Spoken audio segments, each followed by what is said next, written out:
Hey, everybody. Welcome back to Rogue 16.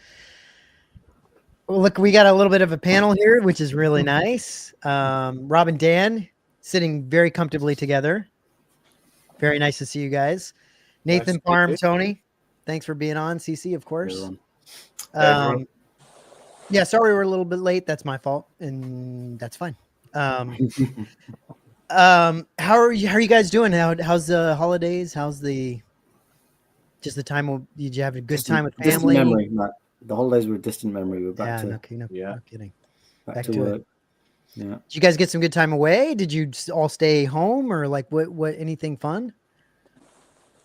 I stayed home, which was good because the last 2 years I've been up in the Midlands visiting my girlfriend's parents, so it was nice not to have to travel this year or last year.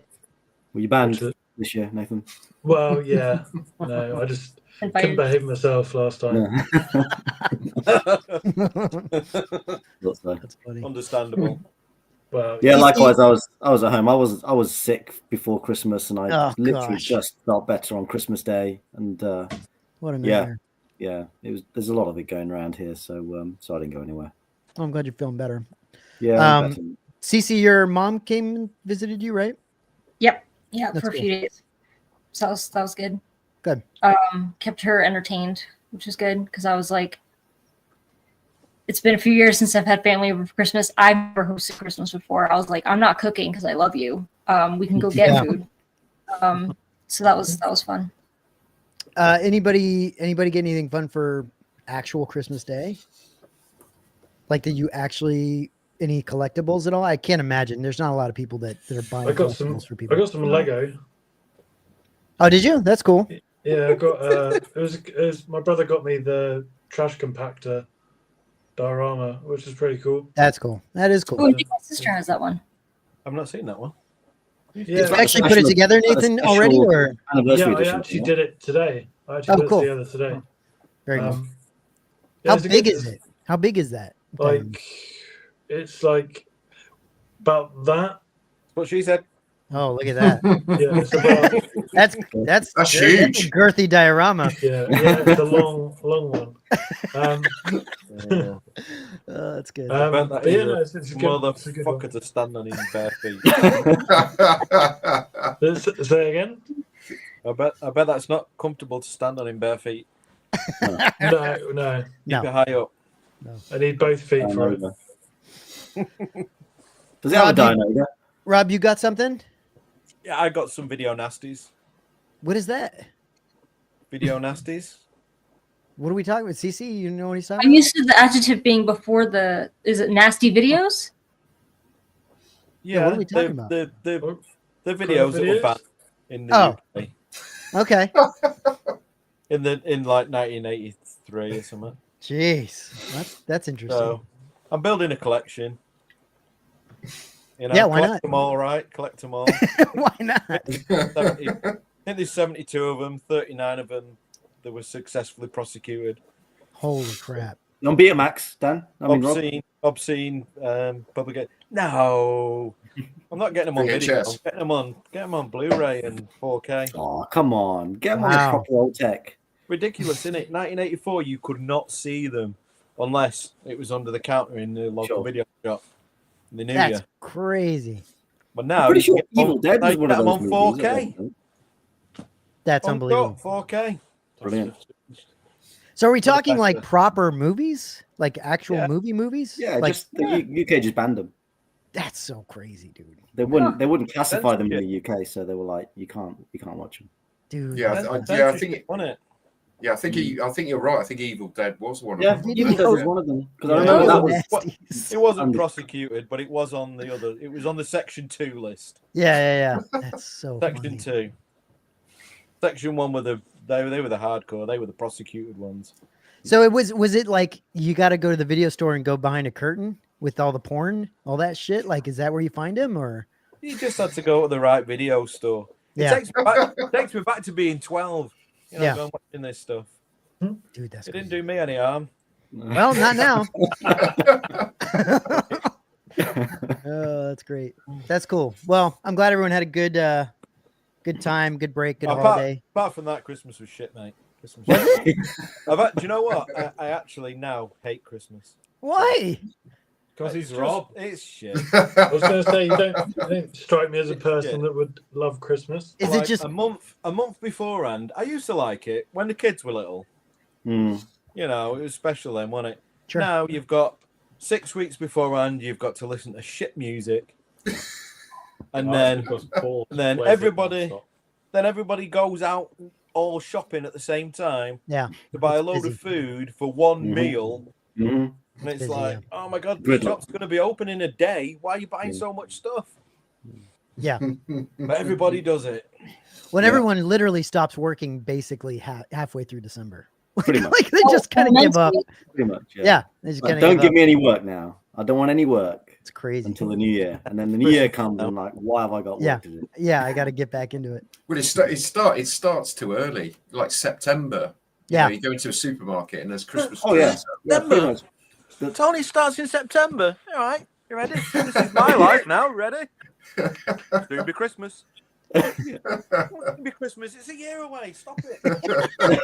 Leave it alone. Well, it's not going to be too long where we go back into Starbucks and they're going to have pumpkin spice lattes again. I mean, I swear they get earlier and earlier and earlier. Easter eggs There's already Easter eggs, yeah. Yeah, the Easter eggs now already. Yeah. That's crazy. Well, baby Jesus' birthday shouldn't be all about being selfish, wanting presents. Right. Right. Yeah, I hear you. I just, if it was just about going to church, it would be incredibly boring. That's the only problem. So, but yeah, no, I'm glad you guys had, I mean, at least most of you had a good time. And then I'm glad we're doing this now because we were going to do this last week. It just didn't work out. CC, you were not feeling great. Yeah. And so I'm glad we're back in it. Here's Jason. Wow, Heath really throws this off. What's up, Jay? Happy New Year, everyone. Hey, Jay. You could relegate me to the bottom row. I volunteer. Okay. I can't. I can't because I can't figure that out. Yeah, there you go. Hey, Dan. Jason's in Las Vegas right now, so he's gonna go to the Sphere tonight for a show, which is cool. Who are you watching tonight, Jason? Anima, the DJ that's doing the EDM. Oh yeah. Okay, I don't know. But he's at the Sphere, which is awesome. That's so. I mean, you guys, I'm sure you've seen the Sphere. Yeah. I'm Here and a big YouTube fan. I wanted to get out there. Yeah. Playing last year, I just couldn't swing it. Yeah, so that's really cool. So he's gonna have a. I escaped the asylum for 24 hours. I literally spent the day in the hospital yesterday. Was it? Jumped on a flight this morning. I left Boston. It was 8 degrees out, covered in snow. Got here, it's almost 70. Which is weird. Oh, you got to be loving that. You're the freaking hellscape that you live in. Well, I came with base layer on, so right. I was sweating, and everybody's got coats on because they said it's unseasonably cold in Vegas. I'm like this is pool weather for me, but yeah. And then I leave tomorrow and head back to the hospital. Is it? It's cold in the UK right now, isn't it? Yeah, it's freezing. Yeah. Well, they're on. They've got snuggies on. Yeah. Jeez. Very frosty. Jeez, guys. So they let me escape a little bit. It's always cold unless it's not cold and then it's raining. We got one day of sun. You chose to live there, though. You know, it is what it is. Yeah. So I didn't really have a choice. Yeah. Okay. Well, Nathan didn't have a choice, but. So anyway, I'm glad everyone's on. Nathan. I'm glad everyone's on. We wanted to do a kind of 2024. Jeez, Jason, what are you doing? We wanted to do this to kind of get a good like 2024 recap of like all the fun, things that came out for purchase and all that kind of stuff in 2024. Kind of the best of what we thought was out. So, everybody kind of contributed a little bit, but most of you guys contributed with things that you got in hand. And so we're going to do that. We're going to do a couple of those afterwards. I'm going to go around and see kind of what your favorite in hand thing that you got last year was. Because there's some things that are so limited run that nobody nobody had a chance to get them. Mm-hmm. Hardly anybody. So we kind of wanted to expand it a little bit. So we've got some things to talk about. We've got some, and this isn't we've got, I think 10 or 11 things. This isn't a 1 through 10. Like this is the best, this is the worst. It's just things to talk about that we think are the best of last year. And this is our opinion. It's not anything don't watch it. If you don't want to, if you don't agree, don't agree. I don't give a shit. It's just what we came up with. Let me bring it up here. Or some people say like that's what the comment section is for. That's exactly. Like, if you want to roast us, just say it then. If we don't agree, comment. Whatever. Yeah, we'll block you. Cool. Let me make sure we're okay. Perfect. Sweet. Well, obviously this is the RS Boushh, and this is a shot from someone off the hyperdrive. That's Rogers. That's Rogers. Mm-hmm. It's a beautiful helmet, and obviously there's just so many people that have already gotten in hand. More people are getting it in hand, and every time I see this thing, I'm just amazed. It's incredible. Rob, you guys did a really amazing job. Does anybody have anything to say about the RS Boushh? I mean, Tony Parman, do you have this in your collection currently? Right? Yes. Yes. Yeah. Thoughts? Lovely. Yeah. Incredible. Yeah, it's incredible. Yeah. What really well done. What's your feeling on where this sits? I mean, you guys have a lot of helmets, right? So kind of where do you feel like this sits amongst your helmets? Definitely for one me, of my favorites. Yeah, I'd say it's probably the best one I've got. It's just complicated, isn't it? I mean, Rob will probably tell us more about that, but it's the paint, the the cut and sew on it, the model kit parts, the rangefinder. I mean, there's so much stuff going on here. It's probably it looks like it's the most complicated helmet in the original trilogy for me anyway. Just with so many different things you've got to do to it, but I love it. Absolutely Rob, love it. what was the most difficult thing about this helmet specifically? Like, was it all just crazy, or is there some specific piece of this that was harder to kind of get together for you guys? Just everything about it's problems. Yeah. Was the leather work not harder to do than all the other stuff? We could do with like some way of Megalopolis in its pausing time while we got them all made, and then like unpause it and away you go.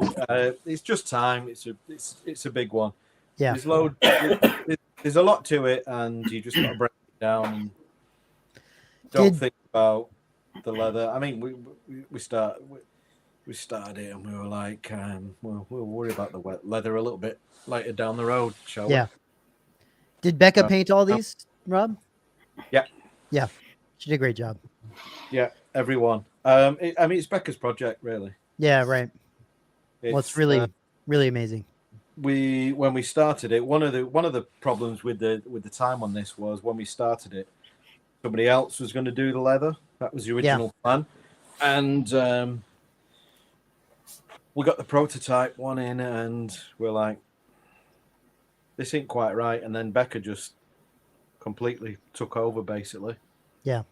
Like woman does. Sorry, no offense to CC or the 4%, but yeah, and she was, and like a woman, she was right. So, Rob, isn't a lot of current leather, even in the last 20 plus years or so, like almost like what they call self-healing? Like it's almost hard to gouge in weather because it doesn't give the same natural breakdown, right?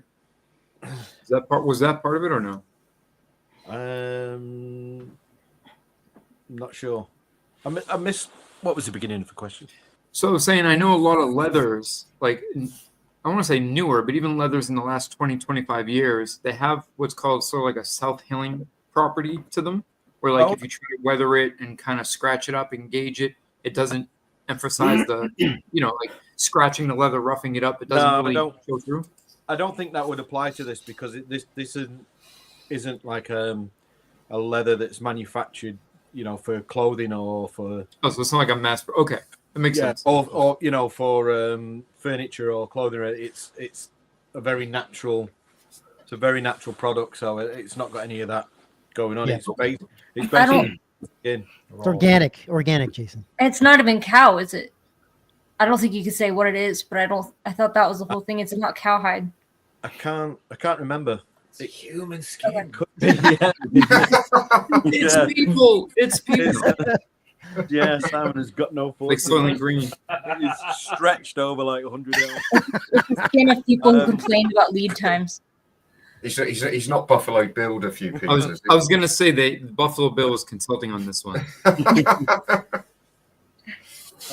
He showed up at our rest with his thing tucked, and he was like, it had various techniques to kind of weather it down and get it into the right color. And the thing is, it's going to get better with age.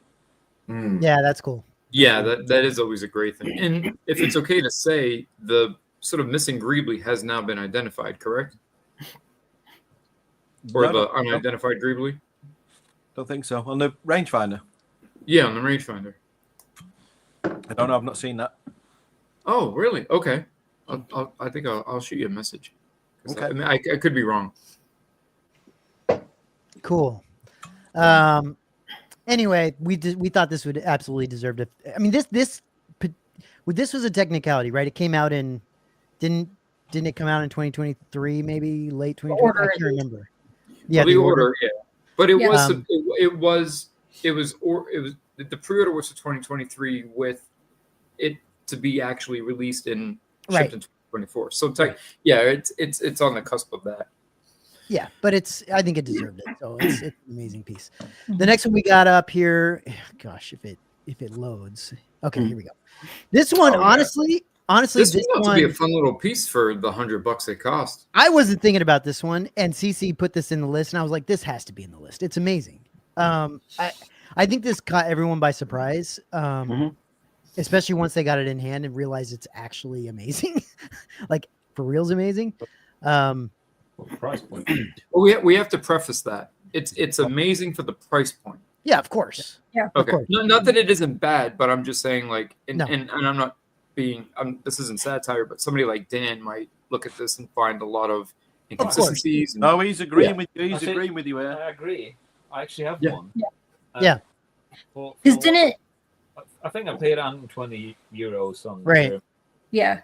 So for that, it's amazing. You can't beat it for that, yeah. Not accurate, as in. Right. Yes, perfectly accurate. Dan, is it smaller than it should be? It's smaller. Okay. It's about, but it's only by like 10%. Would you say, Dan? Right? Roughly. About 10% smaller, and it's clearly a new sculpt, so it's don't know what they used, but it's completely different to what an actual head with lineage would look like. Right. But the finish alone and all the features, and you can take it apart, and you've got the one head in there and all that. Even though that looks really plasticky, but but it's a great. For the price point, it's really it good. really is. Dan, are you gonna weather yours any further, Dan? Are you? I don't even know if I'm gonna keep it, to be honest. Yeah. Well, because you have all the other C-3PO pieces that you've made, so. I've got the full size 3PO, and right. I got that in. I'm totally agreeing. It's a great piece, but I have nowhere to display it. Yeah, of course. So basically, all I'm going to do this year is going to really think long and hard about what I'm going to keep and what I'm going to get rid of. I get that. And hopefully get to the point where I can actually let go of things. Yeah. Tony Parminder, Nathan, have any of you guys have this? Or are you thinking about getting it at all? No, I've not even seen it in hand, but I've heard very good things about it. Everybody who's had it seems really pleased with it. And like you say, for the price, it's incredible, really. You'd have thought you'd get something like this for $100. It's pretty cool. I have the Sideshow C-3PO bust, so I'm pretty happy with. No one else. Oh, sorry, pardon. Go ahead. I'm sorry. No, that's it. I was done. The thing I found interesting about this in particular, well, there's two things that I question, and we don't have to get into it because it could be a whole conversation in and of itself. So it kind of follows suit with like the Black Series helmets, right? Mm-hmm. And the Black Series helmets are always about 90 to 95% accurate to size proportions, with maybe some detail inconsistencies. But you know that if they can go that far, they could just push it that extra 5%, right? But that's neither here nor there. It is what it is. My thing is, this piece in particular, the fact that it wasn't just like, you know, when you buy like Rust-Oleum and the cap shows like gold chrome, but when you spray it, it's flat gold. Yeah. I thought for this price point, we'd be getting like a flat gold piece, but the fact that it mimics almost like a vac metallization, that I think was the biggest bang for the buck, was that you're literally getting a mirrored chrome 3PO. That right there was a no-brainer. It's crazy good, and I debated whether to show these pictures or pictures of, you know, something off a hyperdrive where someone's weathered them like crazy, and you know, it's really amazing the weathering and the work people do after they get these things in hand. There's some incredible pieces that look really, really good. So yeah, it's been really good fun seeing what people have done with them actually. Matt, I just sent you a message on Facebook with a picture of that one next to my 3PO head. Okay, yeah, I'll try to. Let me see if I can bring that up real quick. Hold on one second. Send him a dick pic now. Yeah, he's give me 1 second, guys. I'm gonna try to bring this up. Apart from Dead Star says he tried to say no. You can't go to Disney, look at something and be like, nah, I'm not gonna buy that. Yeah, it's tough. Especially with Disney discounts. That helps. It's like a moth to a flame. So true. 1 second. Where is it? All right. Well, the discount CC is just a way to rationalize it. Yeah. I get a discount. I have to have it. There you go. Oh yeah. Yeah, that's a great comparison because it's minimal. I mean, it really is minimal. Yeah, I mean, obviously there's a difference, but again, like you said, Dan, for the price, it's just amazing. It's amazing for the price. It really is. And to be able to open it, to be able to see inside of it, to be able to weather the inside to make it kind of a more of a prequel type of piece, let's say, it's really cool. It's really, really cool. But yeah, that C-3PO on the left looks fantastic. That looks really good. I like that. That's yours he's talking about. Yeah, I know. Yeah, exactly. Not the Disney one. Not the Disney one, but yeah, that looks really nice. I know what left and right is. Yeah, but we must. Okay, let me bring up our hold on. So just am I the only one? You mentioned the price point. Am I the only one who thinks the fact that it's too cheap for the collection? I think psychologically, Rob, no. I agree. That kind of crossed my mind where I was apprehensive because of the price.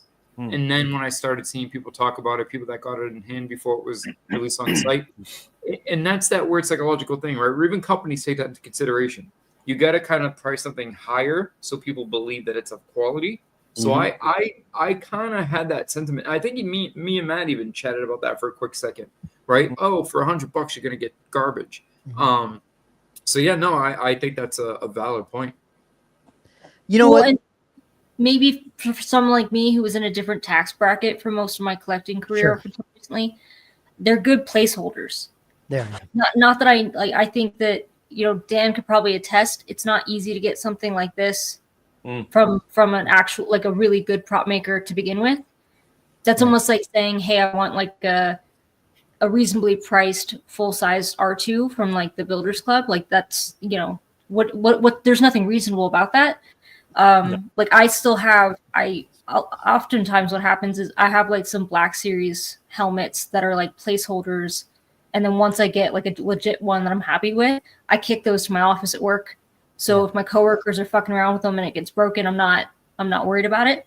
So yeah, I think that it doesn't, like I still have like Black Series helmets and I also have RS helmets. It doesn't bother me. I just know that if I see something better, I'll replace it. Yeah. Well, and I think you're right, CC, that there's not a whole lot of ways to get your hands on C-3PO things, as far as I know. And so this was a good opportunity for me because Jason, we talked about this. The internal stuff looks really plasticky, but easy to switch out. It is easy to switch out. And I'll say this, when you put it on your shelf next to other things, I don't really, it doesn't stand out as bad. It doesn't stand out like you think it would. It just doesn't. And it's very easy to update and make a more of a quality piece. So Rob, I think you're right. If you're just taking this and putting it on your shelf next to maybe Regal Robot and RS stuff, it may kind of stand out a little bit, but you can change that, right? You can do a couple things to make it that much better. And it's do you know, fantastic. Has everybody seen this in the flesh with the actual I have. Yeah. I think most of us have. Yeah. Yeah. I've seen one, and I think I don't know if it's like one of them weird people that photographs really badly. It doesn't seem to look as good in photographs. Okay, that's interesting you said that, because I was just going to say something similar. I was going to say, when you look at it in person, it doesn't look as vibrant and plasticky. Some sections do, but for the most part, the wires look genuine. And I was going to say, I noticed that some people didn't even go through the trouble of yanking the wires out and putting, replacement electrical wire in. Some of them just weathered it, gave it a quick, overlay of grime and dirt, and it really turns them into a much more believable and aesthetically appealing set of wires. It doesn't look as plasticky, which I think is great. Yeah. So very, very easy piece to have a little fun with. And again, if you mess up on it, exactly. No harm, no foul, and then you could just cap it back with 3PO said. I'm just happy that Disney made it, because it's a fun little display piece. I was curious before we jump, Nathan. Yeah. I know you have a specific direction in which you collect, but what are your thoughts on something like this? Well, I mean, this would, if I was after a C-3PO, like, because this would be right up your alley. This would probably be something I would go for, because I like my Black Series helmets, so. And Nathan, you throw a prequel. It's also a prequel piece, yeah. Prequel thing next to this, it's perfect. Well, yeah, exactly. Like you put a C-3PO, Hot Toys C-3PO next to it, or like you said, something. Or you could put like Anakin's pod racer helmet or something, or something like that.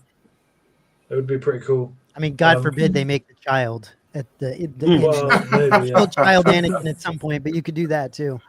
Gosh, but I mean, it would.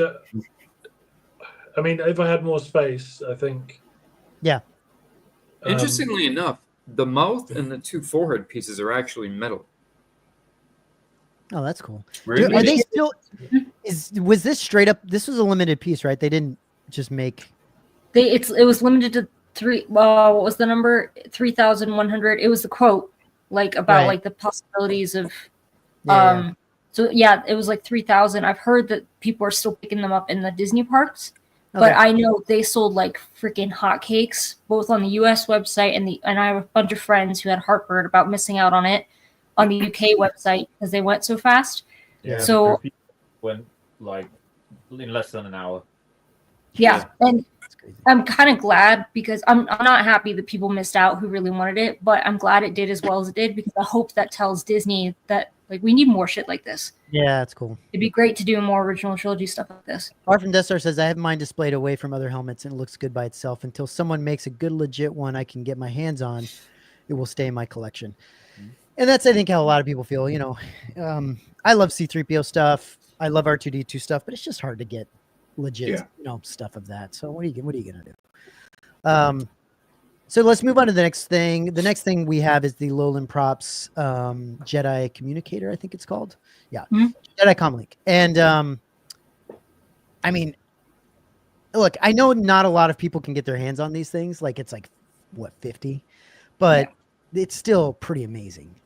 Like the stuff that they're doing is really cool, and they're really giving found props people opportunity to get something that's like a found parts piece in their collection, and in a really cool way. I love the way they display these things, and it's really, really neat. Man, I realized we talked about this on the product spotlight because the layer helped the communicator look bigger.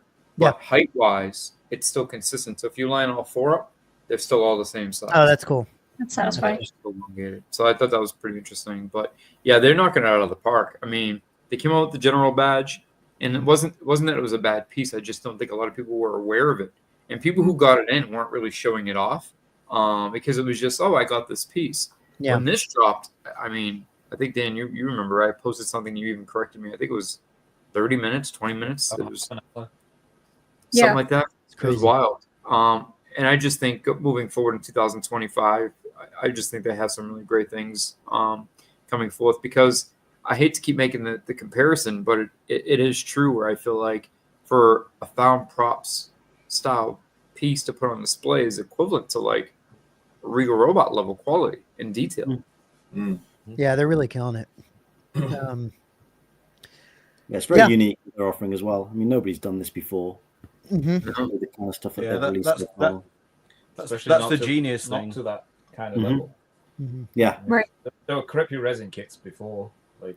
Yeah, but in the way that they display it against a backing which mimics the fabric of the character that's you know. I think that's really clever. That's really how they've done that. The way it magnetizes to the display. The piece, right. Really thought about this. Replicated that PCI board there. They actually, Roy drew that up from the reference because nobody knows what it was. So it's not. This is crazy to me that somebody would go to that extreme. Oh yeah, a lot of work. Yeah, gone into Ford manufactured it just to be there. Yeah. No, but the team behind this, it couldn't be two better people. Beautiful, yeah. That's exactly what we want. It's the good kind of crazy. Yeah. Yeah, it's true. Yeah, what were you saying, Jason? Excuse me. Something. I said the two guys behind this. I said you couldn't have two better people for this type of stuff specifically. Right. Indeed. Right. Yeah. No, it's really cool. And we've got, I think we'll be talking in a little bit about another one of these pieces, but yeah, well-deserved. Lan Props is killing it. They're going to, I'm sure, be making a lot more fun pieces for us to be talking about this year. So that's cool. The next one real quick is, let me see if it loads right. Okay. Yeah, here we go. Oh yeah. So we wanted to get a statue in here, or I guess this is kind of like an action statue or whatever they call it. This kind of was this is a huge deal when it came out, right? It's still kind of a big deal and people are very excited about this, but even just for Blitzway to be making this is a big deal. So that's why we thought it deserved a place here, and everyone could order this in 2024. Obviously it's going to land next year or this year, sorry, end of year, something like that. But pretty amazing. I mean, this is the black label version that has the hair, the actual, like, is it sculpted or rooted? Sorry. Is it a resin? Is this the one you ordered, Matt? Yeah, this is the black label version. Yeah. So instead of getting both of them, I just ordered this one. Because that's the crazy thing about, like, the other versions of this don't have the rooted hair, and they're like, you can buy both of those for cheaper than the black label version. Both Obi-Wan and Anakin together as a set non-rooted was $500 less than just the one. It's crazy. Why? Just because of the hair, the detail. Yeah, because of how detailed this is. Yeah, apparently hand painted in their studio, I think, or something like that. Do you know if the head is that can't be polystone, can it? No, it's silicone. Silicone. Yeah. I don't think it is silicone though, is it? Is it? I thought it was. I don't know. I thought it was resin. I thought it was resin or something different. I didn't think. I thought it was silicone, and the standard was polystone. Yeah, I'm not sure. I think the way they've got because are these eyes glass eyes or not? I can't remember.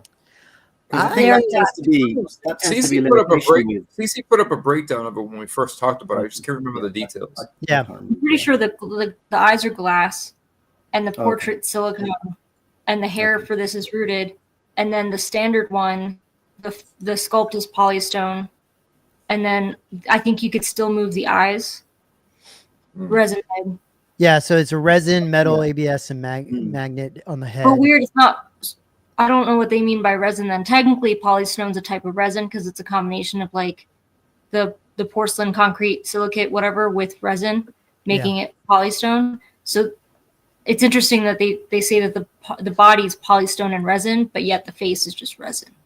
Right. Yeah, I'm pretty sure this isn't silicone. I don't think it's like J&D type silicone that they use. I don't think so either, but I kind of feel like that's a good thing. You know, you have to really take care of that silicone stuff. Like, it's not necessarily long-term easy to take care of. So, but the hair is wool, rooted hair. I mean, it just looks ridiculous. Yeah, I think this is the first Star Wars statue we've seen with this type of realism. I mean, that's always been the realm of Hot Toys, hasn't it? At 6 scale. As far as Star Wars is concerned, I think, you know, there's a ton of other IP that where, you know, at a quarter scale or at 3rd scale, there's been some really great characters. Well, and I'm not for Star Wars, I think. Yeah, you know, and Parm, I'm kind of used to Sideshow, right? You know, and you know, look, Cuckoo. We'll talk at some point about the PCS Maul as well, right? It's their crazy version of that. I honestly hope that this just raises the bar for Sideshow, all these companies to start doing really high quality versions of these things, right? Because I think it's amazing. I think it looks incredible, and I'd love to see some original trilogy stuff with this level of detail. So anyway, we thought this deserved a spot too because it was just so good and really cool that they're doing it. So let's move to the next one. The next one's the RS AT-AT helmet. Not out yet, but you could order it in 2024, right? So it's coming on its way. Pretty amazing piece. There's 2 different versions, right? There's a red stripe and a non-red stripe version. Parm, which one did you get? I went with red stripe primarily because of the Kenner figure.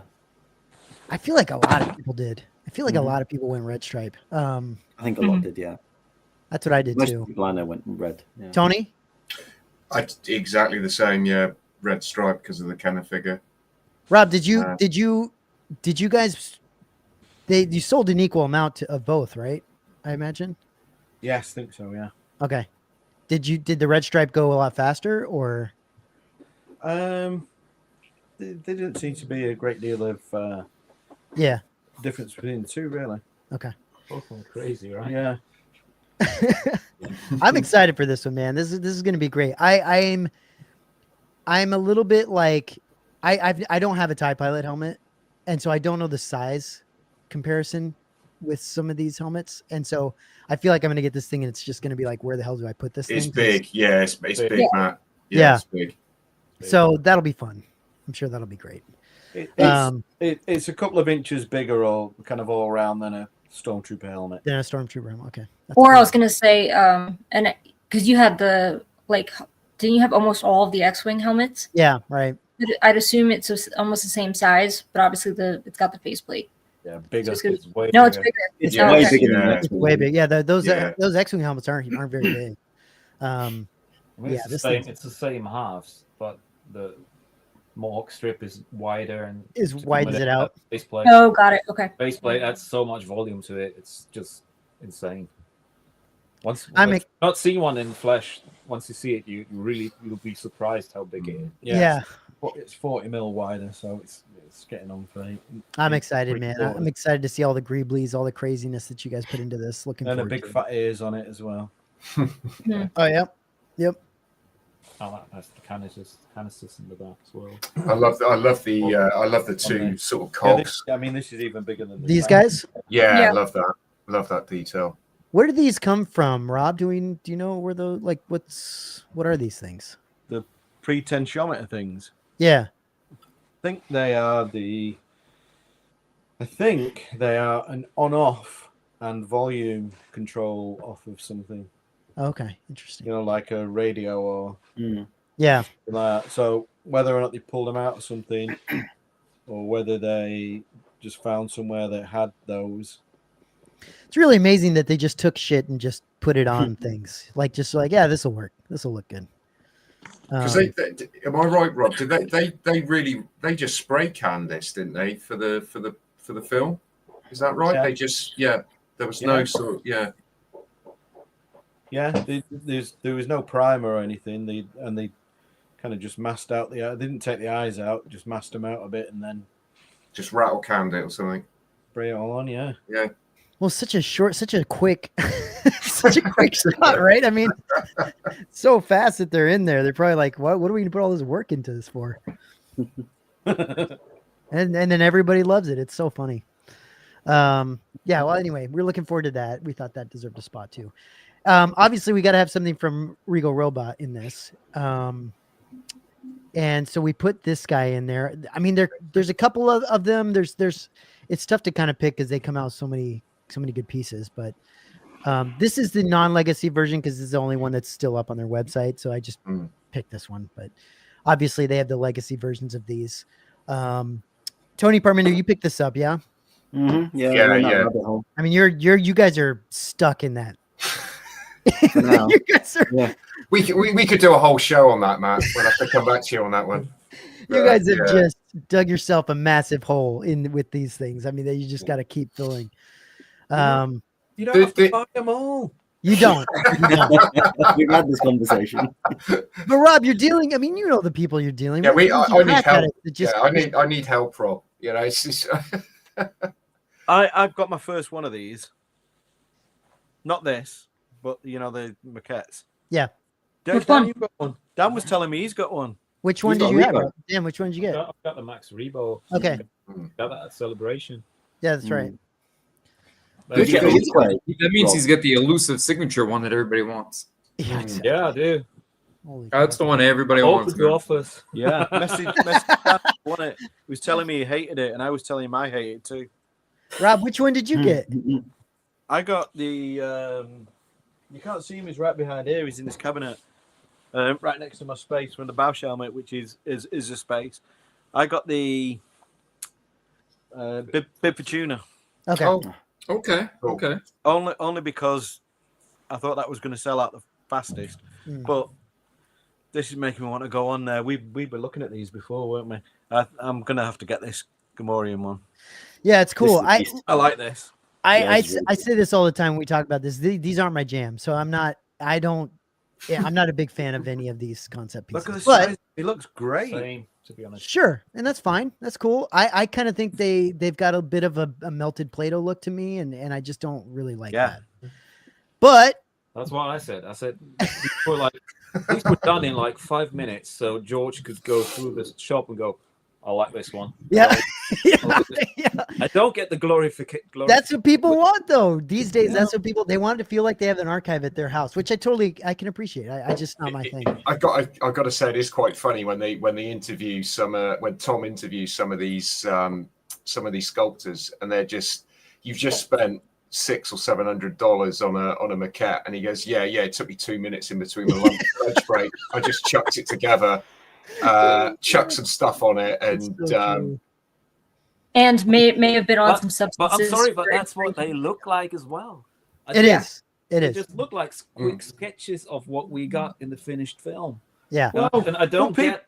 But people are paying $300 just for this quick sketch. They like it. I've got to say the Gamorrean one is the Gamorrean Legacy Edition. Though for me, it's you're getting a like a watercolor, a painting. Yeah. Not just a sketch. And I think this is why I wasn't talking about that. I was talking about the actual maquette. I know. And that's what they were, and now people are glorifying them and are going, "Oh, this is the hottest shit ever." I don't get it, but if you do you. Yeah, I love it. I think the Gamorrean looks like a big fat cow pat. I think there's 2 or 3 variations of Jabba and 2 or 3 variations of the Gamorrean during the process of elimination. Yeah, when George was doing his yay, nay, I've got the bib there, and I want.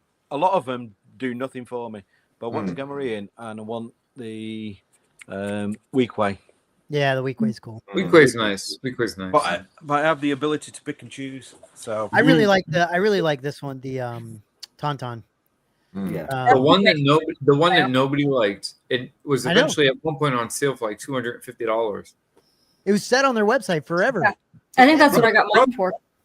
Grogu. No, Oh, the Tauntaun. no, the Tauntaun. Yeah, the Tauntaun. No one understood why it was.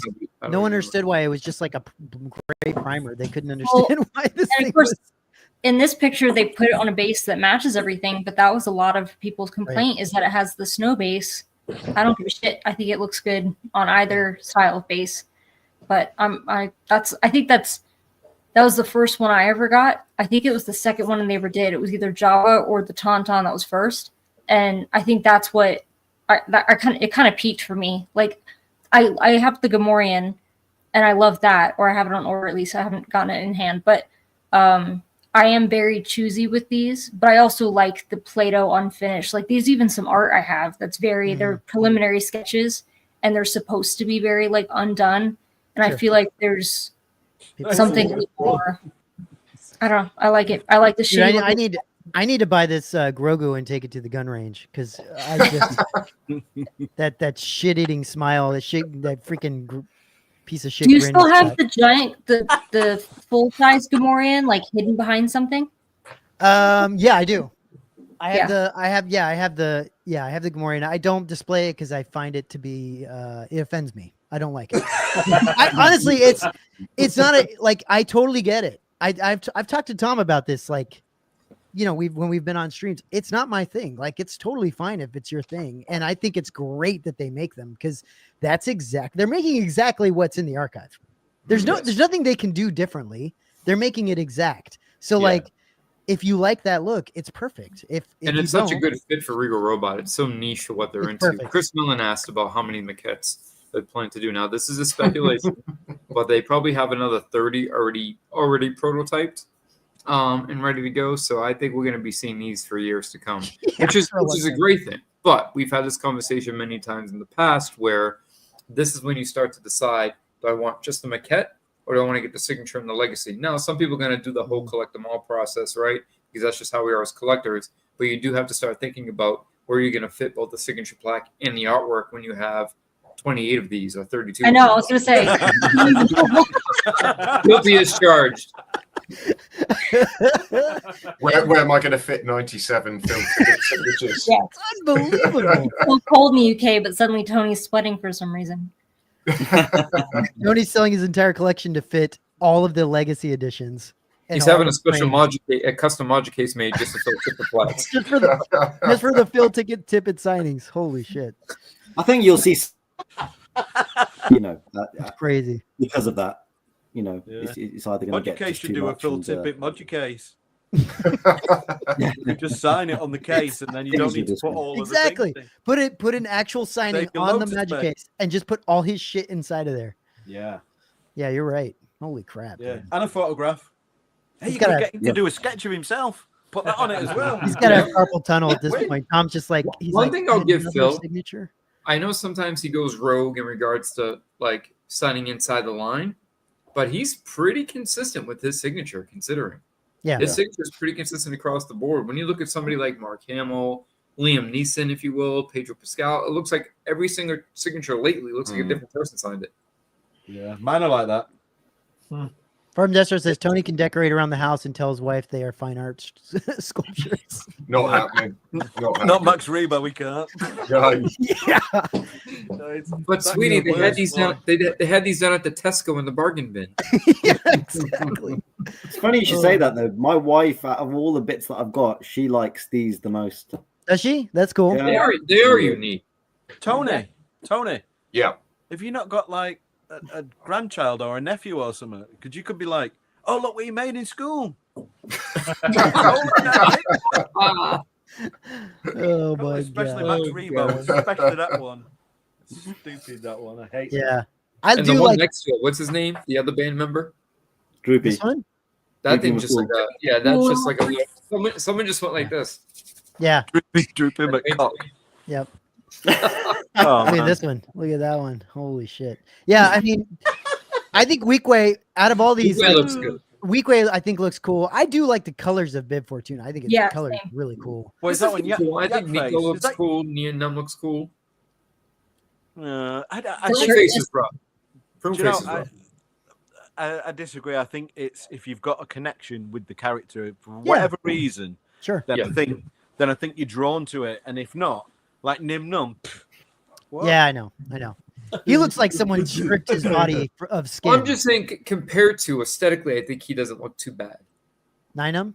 Like Prune Face looks rough, and he, he was a vintage Kenna figure. Like you could have a little connection to him, but he's Dude, he's got a face only Ninum, Republican. if you get Ninum, it looks like you're putting a burn victim on your shelf. Like he looks he looks freaking like his body hurts. I don't know what I just some of these. And it looks like the lips were switched around in the wrong place. Yeah, but listen again. He's I hate like I don't want to criticize these too much because like this is exactly what you're supposed to get. No, please do. This is exactly I'm what enjoying it. This is exactly what you're getting in the archive. Matt, you're not gonna put me off. The ones I like. So I know. You go right in. Go right in. Go right in. Yeah, go right in. No, look. See, I've got Bib Fortuna. He's got clothes on. Yeah. Yeah. But some of the other ones is naked. Nah, 9M is pretty. Yeah, he's pretty naked. But and that's why Grogu's looking at him. Look, Grogu's kind of like looking over him like he's like, I'm a minor. What are you doing? he's like, yo, you look like everything hurts right now. I think one of the nice things though is that the people that were behind these, they're getting some recognition. Yeah, for sure. Being able to sign a plaque and who's heard Dave Carson, those guys, they've done a lot of stuff outside of ILM and outside of Star Wars, and it's nice that they've got that. Well, and they all match in a way that if you put them all together, you can also put them in between things, in between other things. I've seen some great displays. People have them displayed with the vintage figures. Exactly. And, they look great. Really cool. But yeah, each their own, I guess. They all go in. Those 5 minutes I played with some Sculpey are now paying like my retirement. Thanks, dude. I could only wish. Wish. I love these. I love them. I think if it wasn't for Tom, this would never have happened. No way. Then I think what Palm says about the appreciation that the sculptors are getting, I love that. I love everything about them. I just don't particularly want all of them. Yeah, and that's fine. That's how you should. We can pick and choose, and we can.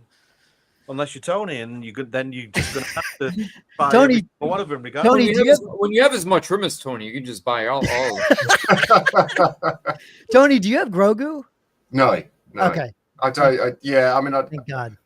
I don't. Yeah, I don't have the Gamorrean, the standing one, or Jar Jar. Oh, this one. He's like, Matt, you know me better than that. You can break Tony. You can break it. You can pick just the ones you want. It will have to get that way. Yeah, I surprisingly think the Jar Jar looks really good. It came out really, really well done. I like the Jar Jar. I don't mind that one. And the great thing about the Jabba, if Jar Jar was the last Star Wars thing on Earth, I still wouldn't have it. I'm just saying execution wise in this particular I think it was actually well executed for a maquette. Dude, Jabba looks like someone pulled the soft serve ice cream and it fell on the ground and it just somebody just ate something and they didn't feel too well. But the Jabba, what's interesting is Phil did two at the time, and they look exactly like each other with a few small subtle differences.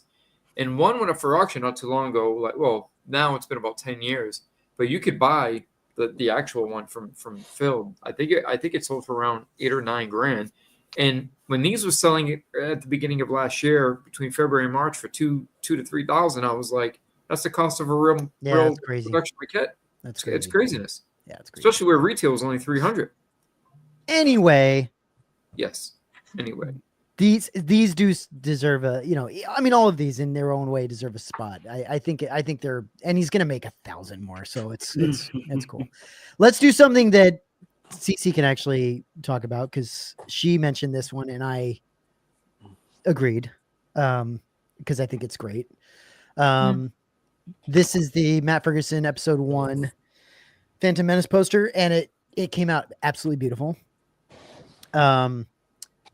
Nathan, did you get this? Yeah, this is on my top 5 as well. Okay, good. Did you frame it up and everything? Did you put it on your wall? Yeah, I mean, dude, it's a beautiful piece. You can normally see it in my normal spot, but yeah, not. no worries. No. This is a great piece. I mean, he just Matt Ferguson just knocks it out of the park. Just every single time. CC, any thoughts? Yeah, I think it was really well received, really popular. Probably, I think it was like surprisingly popular considering it's admittedly not everyone's favorite movie. Yeah. For the prequels, but I think people are now getting really concerned about wall space because they're only going to do more of these. They're huge. It wouldn't surprise me if we see the Revenge of the Sith 20th anniversary coming out soon. I really hope so. Yeah. Fingers so, crossed. yep. Start thinking about wall space, but yeah, I thought, and did he do Attack of the Clones? I don't mind the design. No, because the 20th anniversary was when we were all at well, not Jason, but when we were at Anaheim. Yeah. Year was that 2022? Yeah. Yeah. So at least Revenge of the Sith will be 20 years. The running joke is A New Hope will have to be the 50th anniversary. Jeez. So 2027. But yeah, and then I also like that it's become a theme now where he'll do this, which is like the key art. The movies will be back at theaters, which I've had a lot of friends tell me that they've taken their kids to see them in theaters for the first time for that reason. But also this was like in a quad version as well, which had more to it, had the pod racers and everything else. So yeah, just really looking forward to the next one. Yeah, that's really cool. Yeah. Rob, have you seen this? Do you have any of these? Any of his stuff? I've seen the film. Yeah, well, of course. Do you have any of these posters? Any of I have the yeah, I like Matt Ferguson. CC got me onto his podcasting, and it's pretty funny. I have the Jedi one. Okay, yeah. That's a good one. That's a really good one. I'm trying to look now. I think you got the black and white one, the variant. Ignore the crotch. Yep, it's the Japanese one. Yeah, I love the. I always get the Japanese ones. I don't get the black and white ones. I always get the full color versions. But Jason, you get the black and white ones, don't you? Yeah, I usually do the black and whites. Yes. A little pop of some color. Yeah. Sometimes a couple pop of color. Yeah.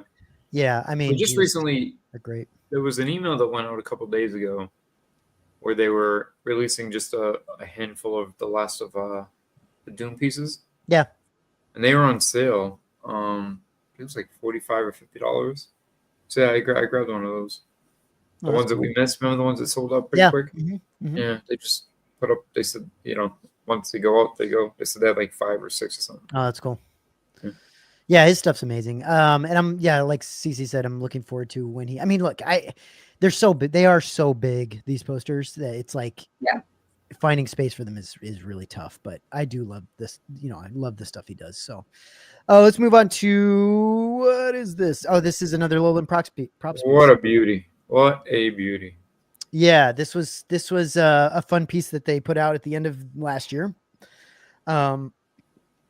And this is what is this? This is the Leia Hoth communicator. This rests on her wrist hair and ESP. Hold on. What is going on? I don't know. Is it only Leia that has it? Yeah. Sensitive information. Edit this out. I don't think it is. I just think it's like what happened. Let me bring that up. Hold on, because I think it's pretty easy to find. Jason, you want to say anything about it while I bring it up? Coke. Yeah, I think what popped up was the Lan Props Leia Hoth communicator. Their 4th piece since they started. I think they've only been going for roughly just shy under a year, right? Since the first release. Mm-hmm. Yep. Yeah, about 12 months. I think it's if I remember correctly, the first 4 pieces are limited edition to 50 editions of 50. Yep. And this is both Roy from Wanawanga and Marvin, and they work together to reverse engineer these pieces, and they both do such an amazing job. But the level of talent and between the two of them is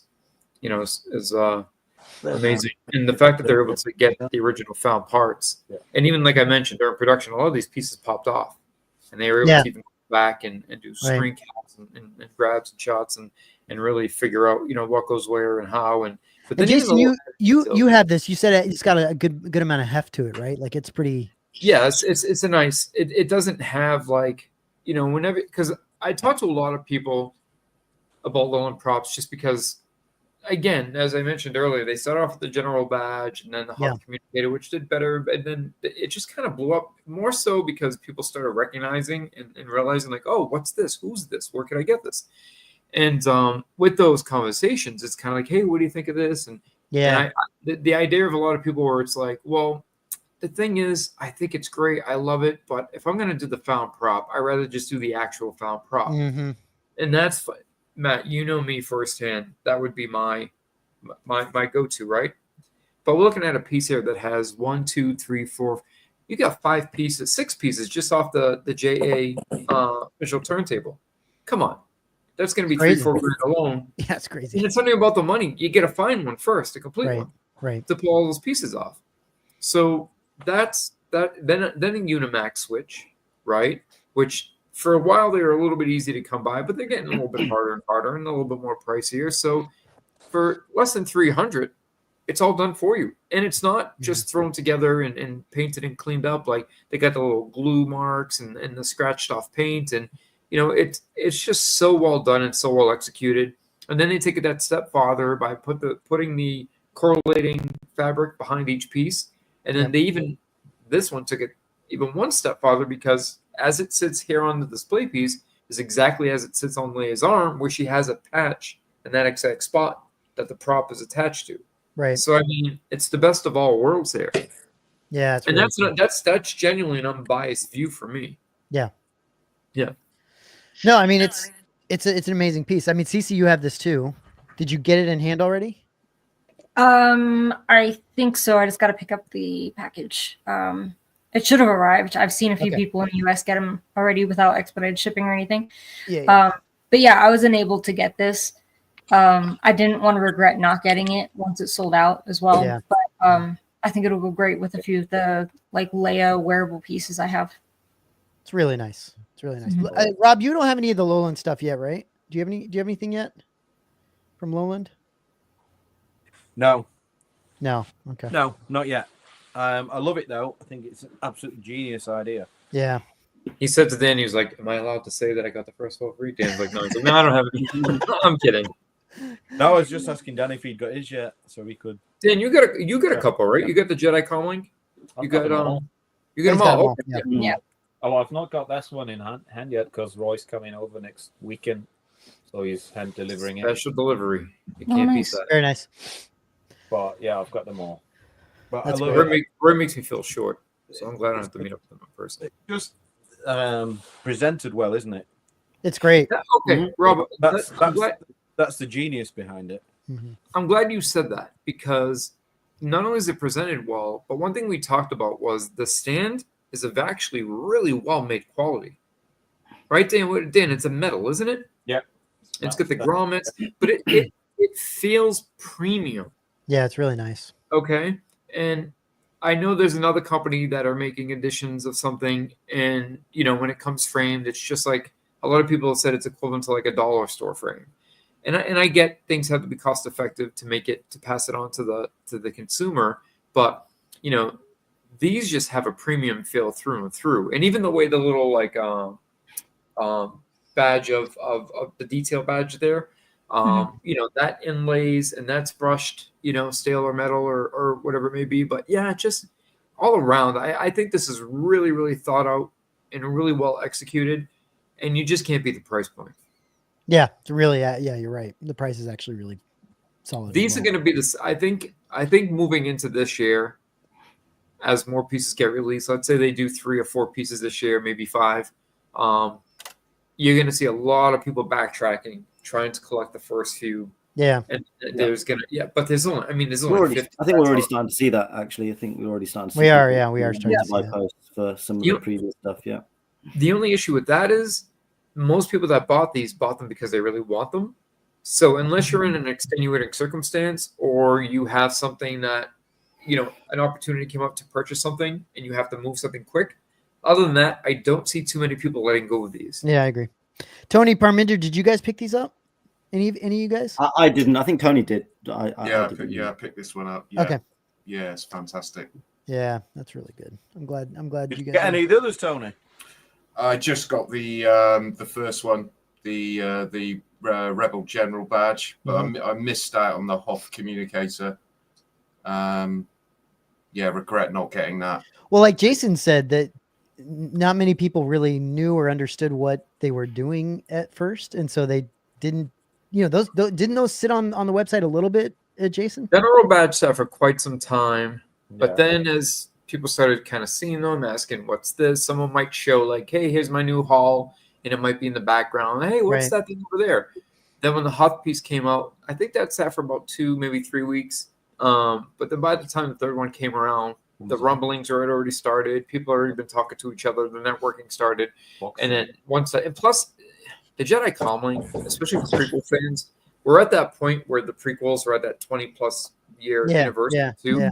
So the kids are now coming into collecting. Right. So, and it was just done so well. Yeah. Everything, you look like you're holding something that you bought from the prop store. Yeah, it's crazy. Yeah. Yep. Again, like I said, looking forward to what they're coming out with this year and beyond. It's going to be really cool. But it might even be possibly to see a signature edition. That would be crazy. Yeah. Yeah. Let's move on. This is Nathan steps away at the freaking worst time possible, but I think this is well deserving. We were talking, Cece and I were talking about like, okay, we gotta put a hot toy in here. Nathan's on. He's I think there's been a lot of really good hot toys released. This one specifically was crazy, in my opinion. This thing is amazing. This thing looks incredible. Nathan, did you get this? Were you able to pick this up? I was tempted, but I didn't go for it in the end. Just because I haven't got any solo figures. I think if I still had my Han Solo, which came with like the deluxe came with his snowsuit and stuff. Yeah. It would have been a good piece. But I've literally I need to sell some more because I've got no space. Literally no space now. Well, I had a few come in the other day and literally I've run out of space. So dude, this thing is crazy. This thing is crazy. Like actual magnetic feet as well. Yeah. Right, doesn't it? That's awesome, dude. Which is pretty cool. I love that. It's another one from the graveyard, the sideshow graveyard, as they call it. Mm-hmm. Which is coming promising soon for some of the other things. But yeah, it's a great looking figure. It's just unfortunately I don't have the space. I need to be more picky than I used to be. Jason, you were tempted by this, weren't you? This is one of those hot toy drops that's like, what's that statement from The Godfather? Just when I thought it was out, they pull me back in. Right. Right. Yeah, this one did it to me, but I had discipline because I have other priorities at the moment, and I say I passed, but man, this thing gnaws at me every day. This is one. Also, keep in mind though, for Hot Toys collectors out there, this is one of those things that was in the coming soon section, was teased at like Comic-Con 2018 or whatever. Everybody oohed and ahhed over it, and we thought we were getting it, and then they're like, "Psych." Yeah. So now they wake up one day and they're like, "Hey, not only did we release this, but it's shipping tomorrow." Yeah. Wow. Yeah. It's so random. Yeah. It is really unexpected. Yeah, he's got like the pimp coat with the fur, and it's nasty. Yeah, it's really good. I love the boots too, the crazy. And this is a hot toy. There's not many. Like John Wick, you can do it with. There's a few hot toys. I don't want to get into the whole list, but there's a few hot toys that can just, if you're not a hot toy collector, you can buy and just display by itself. He's a hot toy you can just throw on your desk, you throw on your shelf. Like he can just be displayed by himself. Yeah. Well, and Chris Millen says, I hope Hot Toys do more solo figures. And I agree. I think that'd be really cool. And like you said, Nathan, if it's hard because you might not have a lot of solo figures because you might not think that they're going to make a lot of solo figures. And that's a problem. I read that young Han Solo was one of my favorite figures. But sure. Unless I think they had a Darth Maul from Solo and the Mud Trooper. Yeah. Which are all really good figures. But that was it. Yeah. Oh, and the patrol trooper as well. Actually, they had, but yeah, that was it. And you know, I really would have loved a Lando from Solo. Sure. That would have been really cool. Well, and Memphis And Nest. Kira. Memphis Nest would have been awesome. And Memphis Nest, yeah. Like they could have gotten deeper in that line really, but I guess maybe the few that were out didn't do as well. So right. But yeah, it's a bit of a random one to just drop like that. But yeah, I'm not complaining. You know. Yeah, it's beautiful. We kind of went back and forth on which one to put in here because I was mentioning the was it the Luke Vader mix hot toy? Oh yeah, the Legends one. That was a pretty big one. Wasn't that in 2024 or am I mistaken? Yes. It was, right? Announced. I don't think it's in hand though. I don't think people have got that in hand. Yeah, it's not been released yet. Yeah, but that one was really cool. And so I thought about that one but then CC mentioned this one. I was like, yeah, this one's really cool. They've dropped a lot though, haven't they, in the past year? Hot toys. It's Nathan, you relentless on them. Nathan, in your list, you put what's her name? Sabine Wren. Sabine Wren. I brought it in with me. It's an amazing. Just the sculpt is like. Yeah, I heard the sculpt on her was phenomenal. Oh, okay, and I'm sure this image doesn't do it justice. It's so not probably the looks best better in picture, person. but and just the color on the armor and stuff. It's definitely one of my new favorites. Yeah, that's really cool. But yeah, they've really put me through it. The last few weeks with all the releases, and then it's like a fire hose. More to come. Yeah, they're shoving that fire hose up your ass and just full tilt on the water. I mean, that's crazy how much they're coming out with. Let's go. Nathan, you on vacation in Maine or something? He's at his grandma's house. Are you at your grandma's house, Nathan? So he looks like he's in like Maine or Vermont. So that's not an insult. For some reason, my Wi-Fi was not working anywhere but here, which my phone is plugged into the router. So that's the only way I could have done the shows tonight. Dedication, my friend. Yeah, right. Well, I live next door, so it's not really. But okay. So I'm just, but the Wi-Fi was not working, my side for some reason. So I had to come in here. Well, you're here. That's good. That's a good thing. Yeah. Exactly. The next thing we have on the list is the signature edition Wampa puppet. A couple of you guys put this on the list. I think Tony Parminder, you had this on the list, I believe. CC, you mentioned this one as well. Mm-hmm. Yeah. Do you guys want to, Parminder, Tony, you want to talk about this a little bit? You guys have this in hand, yeah? Yeah, I mean, it's just an incredible replica of the puppet that Phil created, that we see in that scene in Empire Strikes Back, just as Luke turns around. And then there's this shot of this scary looking thing which swipes at the Tauntaun and Luke, and it's a great representation of that replica. There you go. I mean, that's them shooting it back in the US as a crazy secondary shot.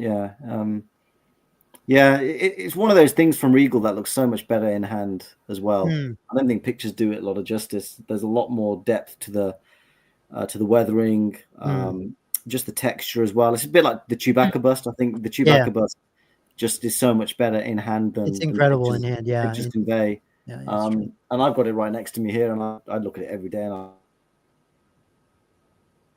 in the jaw and the mouth as well, which was pretty impressive. Did they wax the hair? Yeah, it's kind of it's kind of got whatever stuff on it to mimic snow and just the mottle effect on fur that you get. It looks very like wet nice dog. little Tippett signature too. Yeah. Little Tippett number 30. It's rare. It's rare, Matt. It's rare, that signature. Man, that guy just straight up carpal tunnel, man. It's just you can make your money back on the puppet just by selling the signature alone. Yeah. One of the things that you can't see that well in the pictures is the sort of yellowing and the dirt in the fur as well. Yeah. Which has been really well done. You said there's more of that than you can see, right? Than that in this. In yeah. these in the shot. Yeah. It's quite. The picture washes it out. Pistando. Because wasn't that early on? We had a few discussions before they were in hand that we thought, compared to what we see, in the production photos and in the books, that this is a little too clean. And then we realized, oh, okay, this is just the photography, right? The lighting and the placement. And in hand, it's got all that sort of nattiness and discoloration and yellowing. Yeah. Yep. Yeah, I mean, it doesn't look as rough as the puppet that exists in the archives today. I mean, that looks. I mean, that's just. Oh yeah, well. But it's not a perfectly clean white. Exactly. Yeah, absolutely. It's tough to photograph this thing. I'm sure that. Yeah, it is, and it looks different in daylight versus artificial light as well. Sure, sure. It's interesting. I have to be honest. I didn't think it was something that I'd ever see anybody make. But I guess only maybe Regal would be the only company that would be able to tackle something like this, having the access to it. But yeah, it really is incredible. Yeah, very cool. It's up there with the Chewbacca bust. Is it really? Yeah. So, I think definitive Wampa That's so collectible cool. in my opinion. Yeah, they make some amazing stuff. Dan, Rob, you guys don't have. I mean, do you guys have some Regal stuff?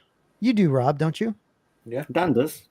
Dan, what do you have that's Regal? Dan has the Rancor puppet. I've got the Rancor puppet. That's the Rancor puppet. Got the whole chest. Chewbacca. You got the chest. You got the chest set, didn't you? Got the chest set. Yeah, I've got the body slam as well. So I've got all of that. Nice. I've got the Max Rebo. That's right. That's right. That is the best one he's got. Yeah. Rob, what do you have, Rob?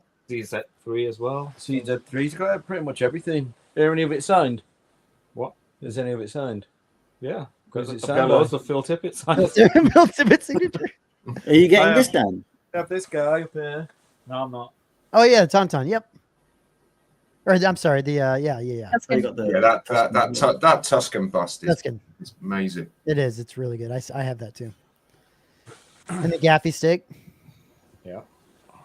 Yeah, that's killer. And the bib and I'm sure I've got some other couple of pieces as well, but I can't remember.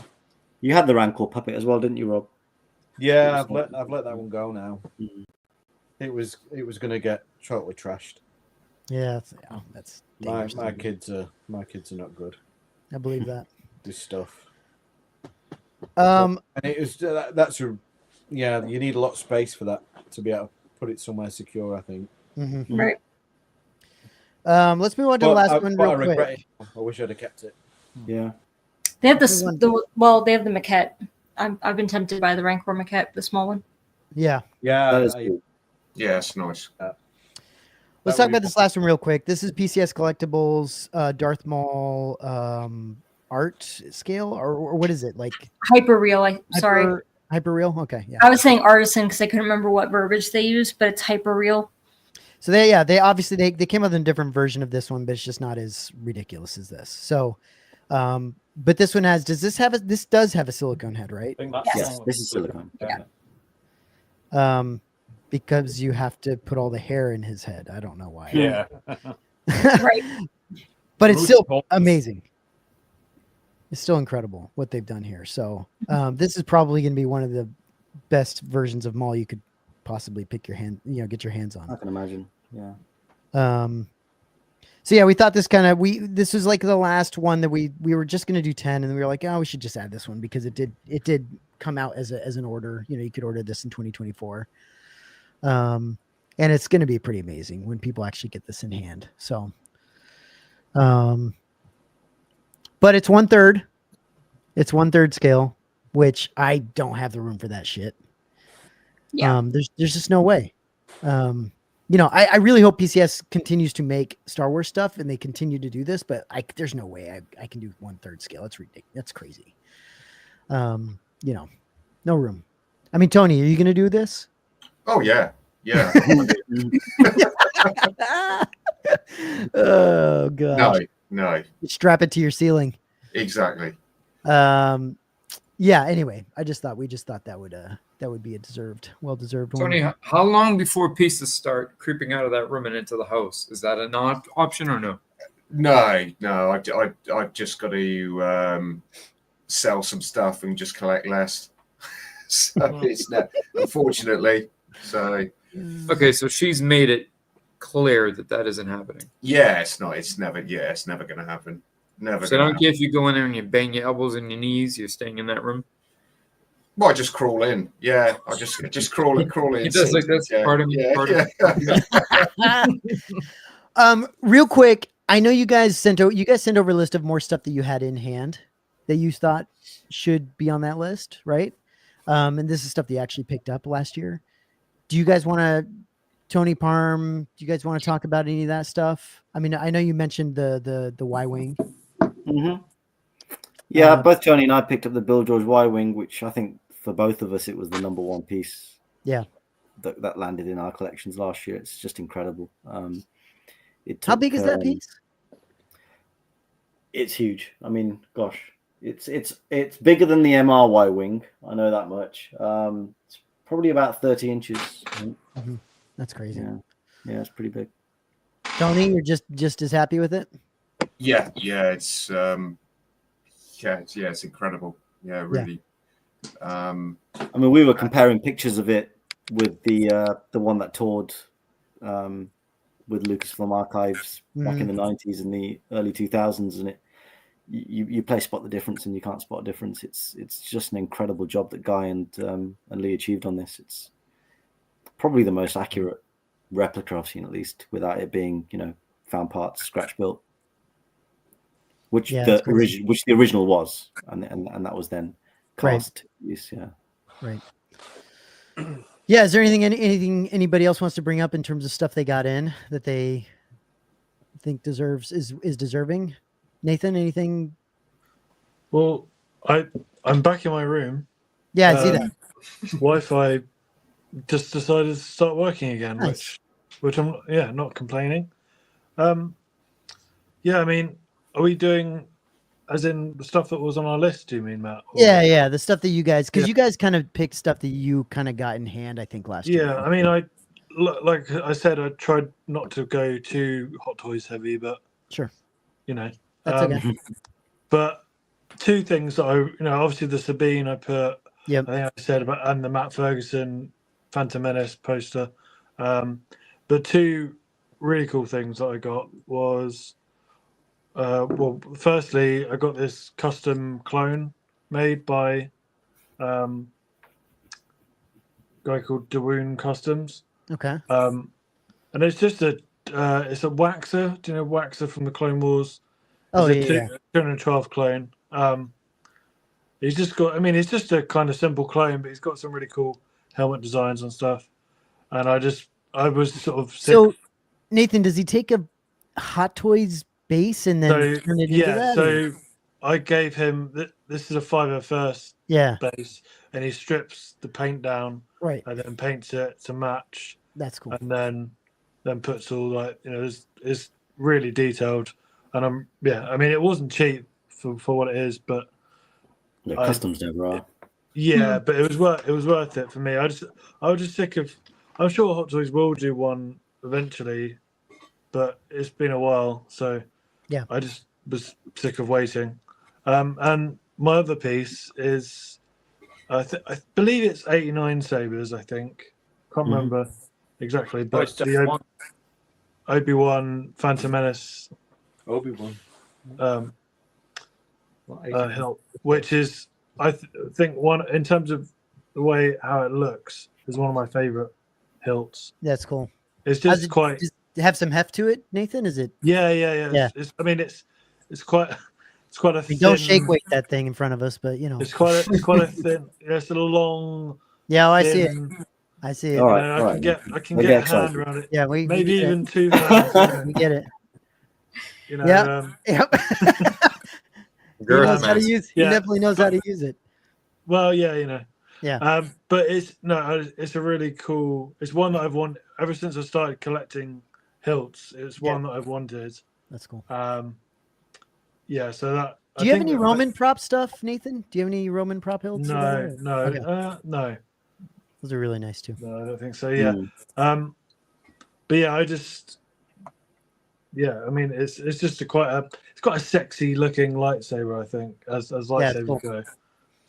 That's really cool. That's mine. Very cool. Very cool. Rob, Dan, anything that you guys got in that wasn't mentioned? I can't really show you anything because I'm not even home. No, I know, but yeah, you could share. Can mention anything? Wow. Did you get a Ray face sculpt? Yeah, I got likeness. I got custom Ray likeness in. Oh, that's right. Yeah. And you got one of the best scavenger Ray setups I've ever seen. Yeah. Yeah, I love that. Very, very happy with that. Is it the only one? What the likeness one? Yeah, it was a one-off. I think the guy who wanted to do 5 more. I don't know if anything ever came from that. I think Daisy really had a hard time breathing on all the plaster, right? Yeah, probably. Yeah. I think it's actually based on a 3D scan. Yeah, they do digital now, but it looks even the way because I saw a number of like throughout the years of people do the scavenger classes, and I don't know if you did yours by like on your own, but compared to what you see, yours are just really I mean obviously you have that touch and that ability, but yeah, yours has always been one that I've been a huge fan of. Yeah, and it's evolved over the years because it started with just the hat rep and the glasses on a off-the-shelf mannequin thing, and then I had like white resin Ray likeness to it, and now it's Oh, I thought you just painted that one. No. All right, it's a different one. Yeah, that's a great one because it's very unique and it's a unique representation of Rey, and it's the first time we see her on screen, right? She comes right up to us when you're introduced to this new character, and I just still love that introduction. Yeah, I was gonna say, despite how people feel about her, I mean I've always been a fan of The Force Awakens, regardless, but it's a movie I do actually like. But I think that introduction to that new character was definitely a profound one, the way they delivered it. So yeah, it's a great setup. And it's like 10 minutes without any dialogue, and yet you learn everything you need to know about the character. And, yes, the situation she's in, and I think that's brilliant. Might learn too much. It is, yeah. So for anybody who wants a custom Ray bus, just go to Dan Shilblick. Yeah, he'll make it. Sure. One of one. One of one. No, it looks great, Dan. Yeah, it looks really good. That's awesome. That looks really good. Do you have to powder her face every day, or is it just? Is that a euphemism?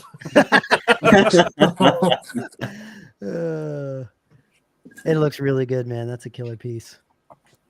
Before I know we were, we just did the 2024 stuff. That was fun, but there's a couple pieces that we want to talk about. We did some spotlight stuff for them. And I just wanted to get your guys' opinion. Obviously, one of them is, let me see if I can find it. Let me not answer that. Hold on. Where is it? Let's bring up this. We'll talk about this guy first. This one. Okay, so this monstrosity. I don't know if you guys have seen this. I'm sure you guys have seen this, but I've seen your comment on it, and it was on. Right? Yeah. I mean, this is exactly what ADHD would look like in real life. Like this is the physical embodiment of that. So like, and look, we looked at this thing in detail because obviously the pictures show a lot more detail in this, and it's pretty amazing the amount of things they have in this thing. I'm not saying it's like good to have all of this stuff in there, but at the same time, it is well done. Like, you have to be a Vader fan though to like. Yeah, well, yes. There's no question. You have to be. But you know what I saw when I thought of this? I'm so curious to ask Thor what he thinks of this piece. I'm pretty sure he thinks this is an abomination, but I could be wrong. Well, I mean, he's the right person to ask. He definitely is. Yeah, he's definitely a Vader fan. I mean, geez, the amount of things coming off of this one thing is crazy. It's incredible. But as we said, although we made some not so tasteful jokes about it, I think all said and done, it's a very well executed piece. Yeah, I think the paint applications, and things don't always match the prototype, but the paint applications are going to be up to par on this. The overall detail, like even the Anakin and Obi-Wan fight, they look fantastic. It's an acquired taste, and again, I also think it's one of those things where if this does well, we might see other pieces like this in the future. Not too many, I hope, but we might see other things go in this direction. So this is really a make or break piece. It could do great, or it could be just a complete flop. Well, and it's a. I think Cece, you mentioned this. Like it's at one point it's an interesting idea to get one piece that has like everything you need to like show your like love for Vader. like this literally has like everything. I mean, if you put this on a pedestal or you put it on a like rotating thing, it has every like. But when company comes over, you can be like, "This is a scene where he does this, and in this part, this right here." Yeah, like come around here, come around the back. This has this. I mean, it's crazy, man. I applaud them for the creativity. I can't imagine. I just can't imagine putting this in my collection. Like, it would be. It's like someone took saw an art print of this and it looked good on the print. That's exactly what I was going to say, Nathan. It's like when a suit looks good on a mannequin, but then you take it home and it looks nothing like that on you. Yeah, basically. Matt, what did you originally say if ADD was a statue? Yeah, it does. And then we were like, all right, let's make a Vader statue. Yeah, right, exactly. We're gonna put this on. We're gonna put this on. Oh, what about this? We gotta put this on. We gotta put this on. What about this? We should put this on. I mean, that's exactly how it feels. Like the Emperor, the Emperor, put him on too. we gotta fit this on. We get a Death Star. No bad ideas, guys. No bad ideas. And then everything goes on it. I'm surprised. I will say I'm very surprised because we all know how difficult and stringent Disney and Lucasfilm is with passing ideas. There's a lot of stuff they don't say yes to. So I don't know who called out sick that day, but someone's like, "Go for it." I mean, look, they got the shit. It's that. That looks. Yeah, impressive. Most impressive. That should be the selling poster for this, Rob. Come on, give us some details. Where can I buy this, and how much is it going to cost me? Premium Collectibles Studio, and I think it's .com. $2,000. $99.99. Okay. Oh, Rob, I know you're gonna be super disappointed. It's licensed only for the US. Oh, I thought you was going to say something else, which is my next point. I mean, there's been some compliments and some non-compliments given on this, but I bet this sells out in like no time. Oh, sure. You're right, Rob. I wouldn't be surprised. You are 100% correct. I wouldn't be surprised. The problem is Rob thought he was going to have to go to GeneralGiant.com to buy this. I know, no shit. No, honestly, this thing.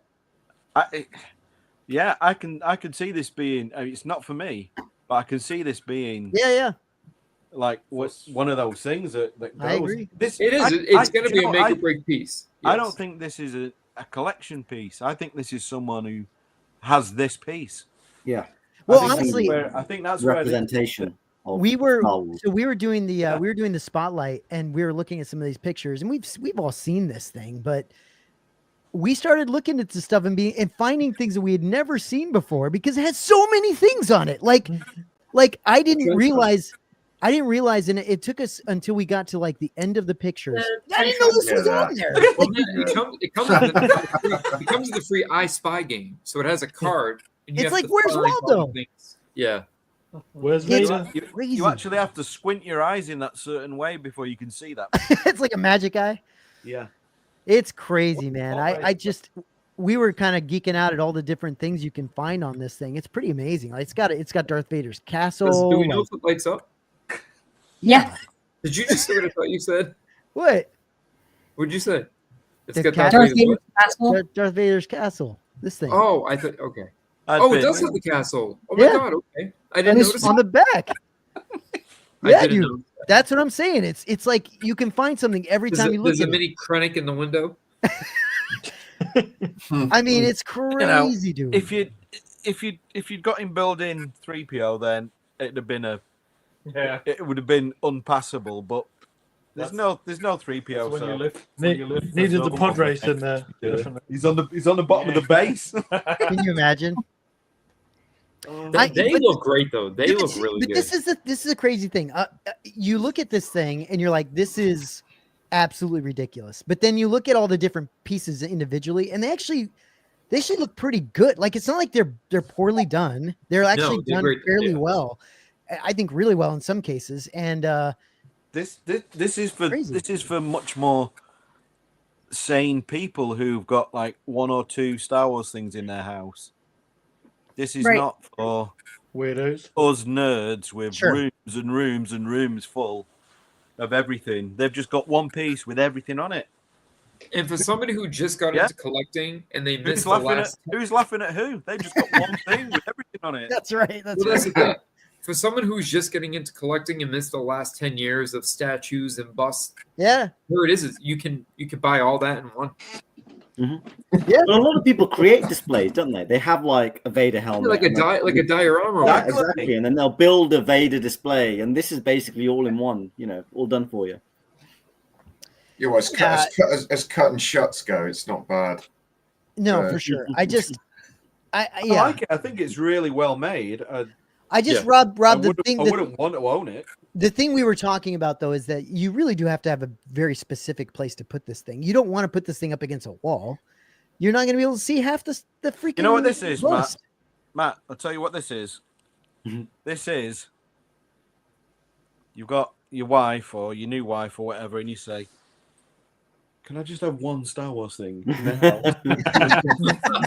And she's like, "Okay, then you grind it I down. thought I said one, and then but you think, right, what can I get?" Exactly. Here That has we go. everything. Counts as one. So true. That's so true. And super offensive at the same time. because your wife is not going to appreciate that. And to be fair, you probably feel like your money went a long way, right? You pay for this thing, and you get all these things. You get everything. You get absolutely everything. You get everything. I got a studio scale model miniature, and it lights up. And like, well, isn't the hyperscale mall the same price? The 1/3 scale mall is 2,000. This is 2,000, and it doesn't have a Darth Vader coming out of its head. Does this come as a single piece, or have you got to start magnetizing stuff onto it? Or I was going to ask. I was curious if you have to key it together, because you might possibly be able to take like the Anakin and Obi-Wan fighting and place that by itself, right? Like, kind of piece things separate versus having it all as one chunk. Bro, you think this thing comes apart as like separate statues? I really don't like a regular statue. They might key it together, like Tony said. Looks like oh yeah. Well, I mean, the Star Destroyer earwax he's got coming out the side, that looks delicate to me. I don't know how that's. It's a collect them all kind of thing. You have to get every month you get one. Can you imagine if you ordered this thing and every piece came separately? Subscription. Holy shit. I would love to see Mr. X's review on this. That's crazy, dude. It's crazy. And some of it works, obviously, some of it doesn't. I mean, Vader coming out of Vader. That's the only thing that breaks it. I don't get it. I think this would go a long way if that wasn't in it. Right.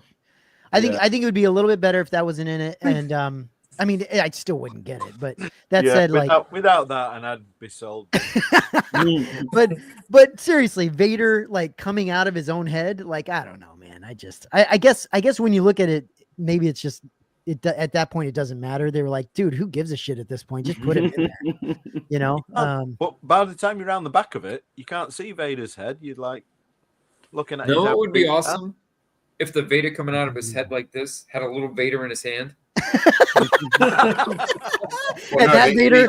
That Vader had a little Vader coming out of it. It's like an infinite Vader Inception. Little Kenner. Well, they got this one too. They got this one too. Vader literally bowing down to his own helmet. I mean, it's kind of interesting. It'll be interesting to see what this looks like in people's collections. Yeah, I'm quite intrigued to see how it looks, because I mean these are all kind of glam shots, aren't they? Honestly, CC, you're going to Celebration. Yeah. I don't know if premium, if PCS is going to be there. It'd be cool if they were and you could see something like this there. I will say this: we saw their mall in person, their 1/3 mall. It's impressive. It looks really good. Yeah, they do good work. It's just, I don't know if this concept. Yeah, if this is Celebration Japan, this could quite possibly be the best thing there anyway. The best many things that are there. there'll be Hot Toys, I'm sure.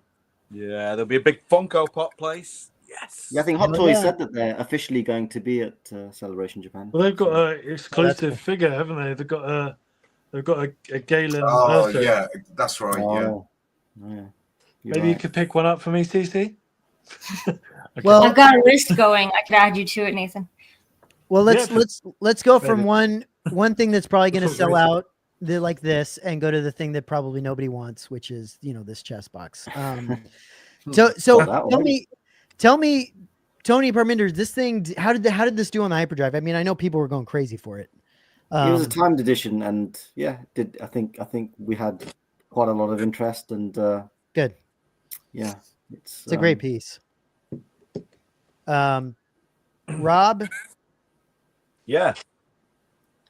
What do you think?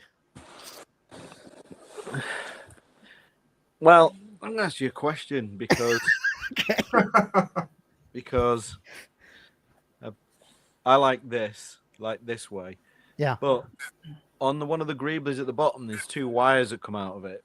And then one of those big raised sections is this horrible, really horrible, like pipe tube kind of breather thing.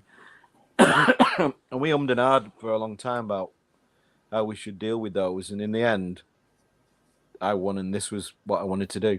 But what do you think? I think it looks cool. I like it. I can't see how the tubes and the wires would work, and it would look nice. Yeah. Well, they're too cumbersome for a standalone piece, because if it was a full bust, you could tuck them, you can run them and hide them. You know what I mean? You can run maybe a foot of it or whatnot and hide it into the bust. But as a singular piece, even if it has a helmet on top, you can't. I mean, if it was like a small coiled wire, like off the headphone parts, a little bit of a thicker or cumbersome wire. Yeah, I think it's hard to feed or hide behind. So I think this aesthetically works well. Mm-hmm. So I'm really pleased with it. We've got a certain degree into the project, and then we got hold of somebody shared with us a couple of pictures that we're not allowed to share, but gave us some real good answers to questions that we were pondering while we were developing it, and I'm super happy with it. Hopefully one day when the photos come out, or better still, this is displayed in the museum for people to see, then I'm happy that it's really going to stand up to scrutiny. So yeah, I'm very pleased with it. Yeah, that's really cool. It's a fun little piece. Only took us about 10 years of looking at it. Well, all jokes aside, it's the breakup of the small parts on the box. It's not the box itself. It's the greeblies and little bits on the box. Luckily, the original survived the fire. Yeah. So, Robert, if you guys end up making a B-wing at some point, is it gonna sit on top of this thing? Is it gonna? Yeah. It'll match all together. It sits so that it's above it on the stand, and then even the curve of the box goes into the curve of the bottom of the helmet. That's cool. Looks really nice. Yeah, that's really cool.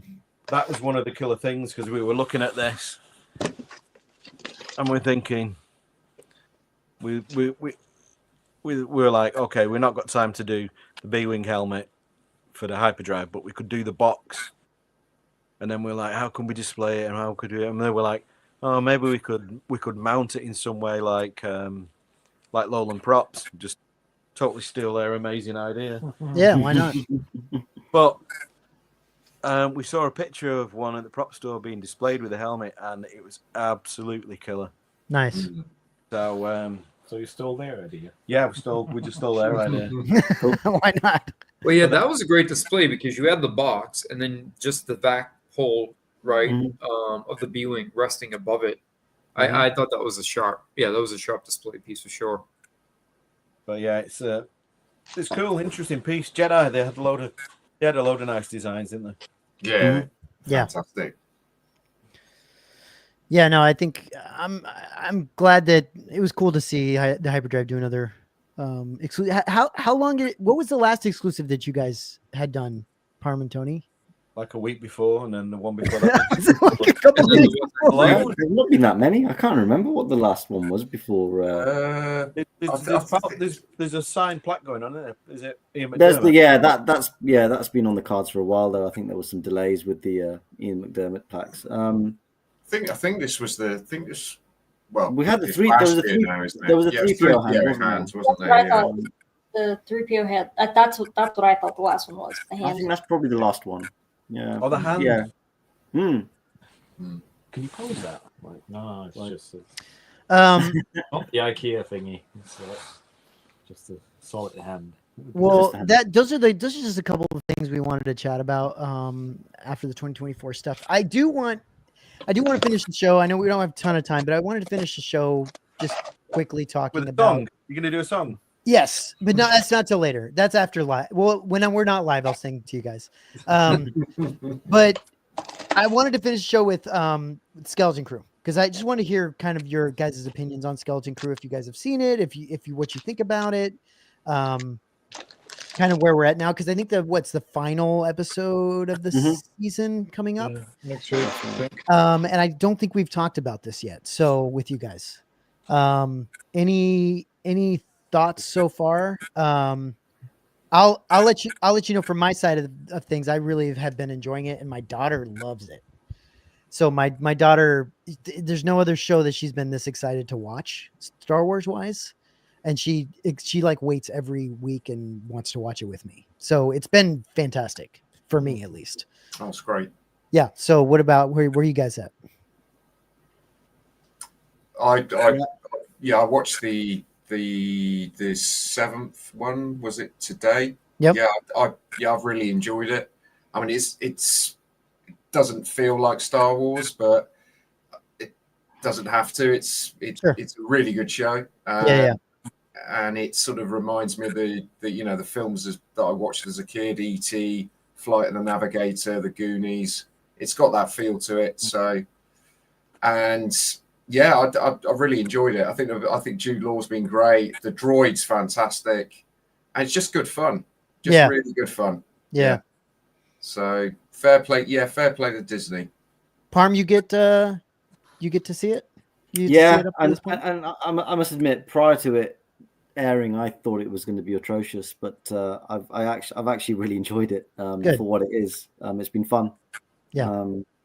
It's definitely aimed at kids, but it's got enough in there to keep me interested, which is kind of important. Right.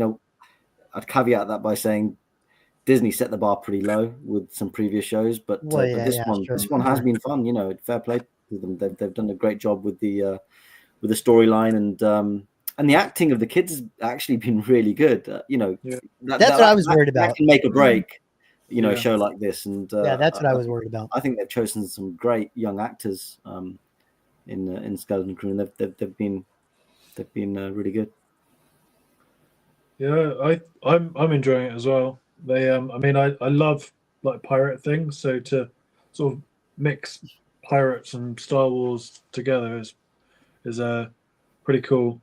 And the one thing that I don't like is the whole pirate accents and stuff, which kind of takes you away from. I mean, like doing the sort of Yar. Yeah, I mean, yeah. Oh, did they really do that? Sorry? They really do like Gar. Oh yeah. There's a bit too much of that in my view. Are they in the ocean? They're not in the ocean. They're pirates. They're space pirates, right? Space pirates, but it's but they are very. It's a bit. That's the only thing that throws me when I watch. You know what though, Parm? I was thinking about this. Like that's because of what's the show that brought all that pirate stuff into it. Clone Wars. Didn't Clone Wars bring a lot of that stuff into it? Yeah, somewhat, I guess. So it's not Hondo. coming out of nowhere is all I'm saying. Like the pirate stuff has been in Star Wars because of that. So I don't mind the pirates thing. It's more the accent. It's more the the kind of the tropes that we're used to with pirates on the seas in the in the 1800s and prior to that. And it's just a bit odd to see that in the. Rob, Dan, it's pretty cool. Any opinions? Watched it. Okay. I've actually watched the last, like the 7th episode on my flight over. Yeah. I'm quite enjoying it. I totally agree. It's clearly made for kids. Yeah, sure. But that's not. I mean, let's face it. Star Wars was made for kids. Star Wars was made for kids. Yes. Yeah. And that's important. That's important to point out. It was. Was it? Yeah, it was. What was it? It was. And that's the thing. That's the thing. My inner child's still there, so I'm enjoying it. And yeah. Well, they have things for adults. Like they have the cheeky jokes about like what's a consort, and then it's like, let's talk about this other thing totally not related. Or like they go to the resort, and it's like, what kind of things can you have done to you at this resort? And it's like, no, we're not going to talk about everything. It's for adults only. It's well written. It's definitely well written. Yeah, it is. Yeah. Well, and I was thinking about this the other day that like we haven't really seen kids as much in Star Wars, like from their perspective, from their like point of view, essentially. So I think it's really fun to see that. I mean, look, you've got Grogu, the potato walking around the freaking universe, and I just can't. I can't. You know, I just can't do it. But that said, like we've had a little bit of that from there, but I love seeing the perspective of kids in the universe and seeing how they would view this, and how, especially because they've been sheltered in this show so much, like they've been under this like invisibility cloak essentially, and like they've been sheltered, and so it's fascinating. I do like that. It's fascinating it's an interesting to see concept, their view of things, you know. And I think honestly, I think Jude Law is amazing. I've always liked Jude Law. He's done really well. Yeah, he's done really well. I love that they're keeping to like the droid. Isn't the droid like hand done kind of like doesn't someone running that droid, I believe. They did have a physical puppet. Yeah, right. So I love that they're doing that. I love all of the costuming and some of the props and effects. Like it's just I just think it's really well done. They use Phil Tippett, and we will probably get a signature version of that crab at some point from Regal Robot. I mean, they probably had to throw him off the set, didn't they? He was just signing everything, wasn't he? So yeah, he's just signing different things. They're like, listen, we can't have any more signatures. But no, I mean, he did the stop motion version of that crab thing. Was a stop motion thing that he did. Which is really, really cool. I think I like the spaceport as well that they had there. It didn't feel like CGI, and it was nice to see sort of a lot of costumes and masks, and not just relying on a green screen. Well, as well. Bryce no, Dallas someone thinks Disney Star Wars is junk. That's not surprising. It's a normal. I already blocked him. Don't worry about it. That's Rob locked in on that feedback and support. Did you see me on there? I was going to say that's bloody Rob. That is. I don't know what. Jason, have you watched it? I watched the first 2 episodes. I kind of watched them passively. I haven't really been around the last few weeks, but I did try to sneak in a little bit. I've talked to quite a few people about it, and this time around, so some of the shows I've gotten feedback were like, "Oh, I like it. I kind of like it. This is trash."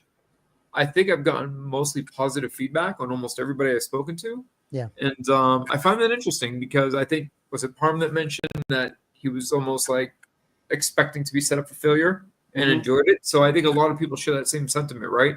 It's like, well, Obi-Wan was trash, Book was trash. And they're just like, I'll give it a try, but at the end of the day, I'm not expecting much. And I think that, they did well with this. I don't know if it's because everybody's expectations are now so low that like anything can now be good, or if it's just generally good. I'll have to watch it. That might be part of it, but I've been reading. I generally read some comments on forums after the show just to see what people's feedback is, and generally it's positive across the board. There's very few people who've trashed it or kind of said any given. There's some people are saying it's kind of mediocre, but nobody said it's crap. And I will say that I feel like we needed this type of show to come after the Acolyte and some other things that happened. Like, look, I didn't have much I don't have a lot of problems with the stuff that Disney's done. I disagree when people think that Disney has ruined Star Wars. I think it's so stupid. I do think that there's a lot that you might not like, and there's stuff that you might like, and that's just the way it works in the world anyway. You know, you don't, and you're never going to like everything that they come out with. And so, but I was happy that they came out with something that I think in general, quite a lot of people do appreciate. And I don't know if that's because it's the kids' feeling of it or what, but do you think also, I mean, we all know Ewan McGregor is a phenomenal actor, right? But it's Obi-Wan. I don't know if he phoned it in, if he took it too serious. I don't know. It's also about writing and directing. Sure. But I think Jude Law brought a lot to the table. He did. This time around. Yeah. He did. But you also don't know anything about him. And you don't know anything about the kids. What I think is helpful is that it's a story that nobody knows anything about. Yeah. That's and a good so thing. they can just make it's a story. Not there's no pressure on it. There's no pressure. There's no character that everyone's like, you know, fondling over and being excited about, like it. And that could be a problem why people don't want to watch it, because they're not connected to a character. I can understand that, but I kind of appreciate that it's a character, you know, it's just a story. I don't know. We didn't know anything about Rey or Finn or Poe. Yeah, true. It turned out we didn't fucking want to know. Well, but I appreciated.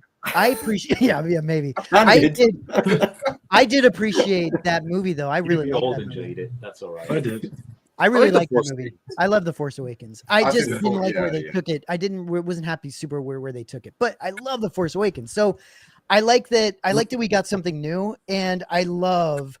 And this is a different perspective. I love that I can sit down with my daughter, and I can watch that's the show. And it's a proper family show. Dude, it's a different situation. She will ask me over and over and over and over again to watch this show.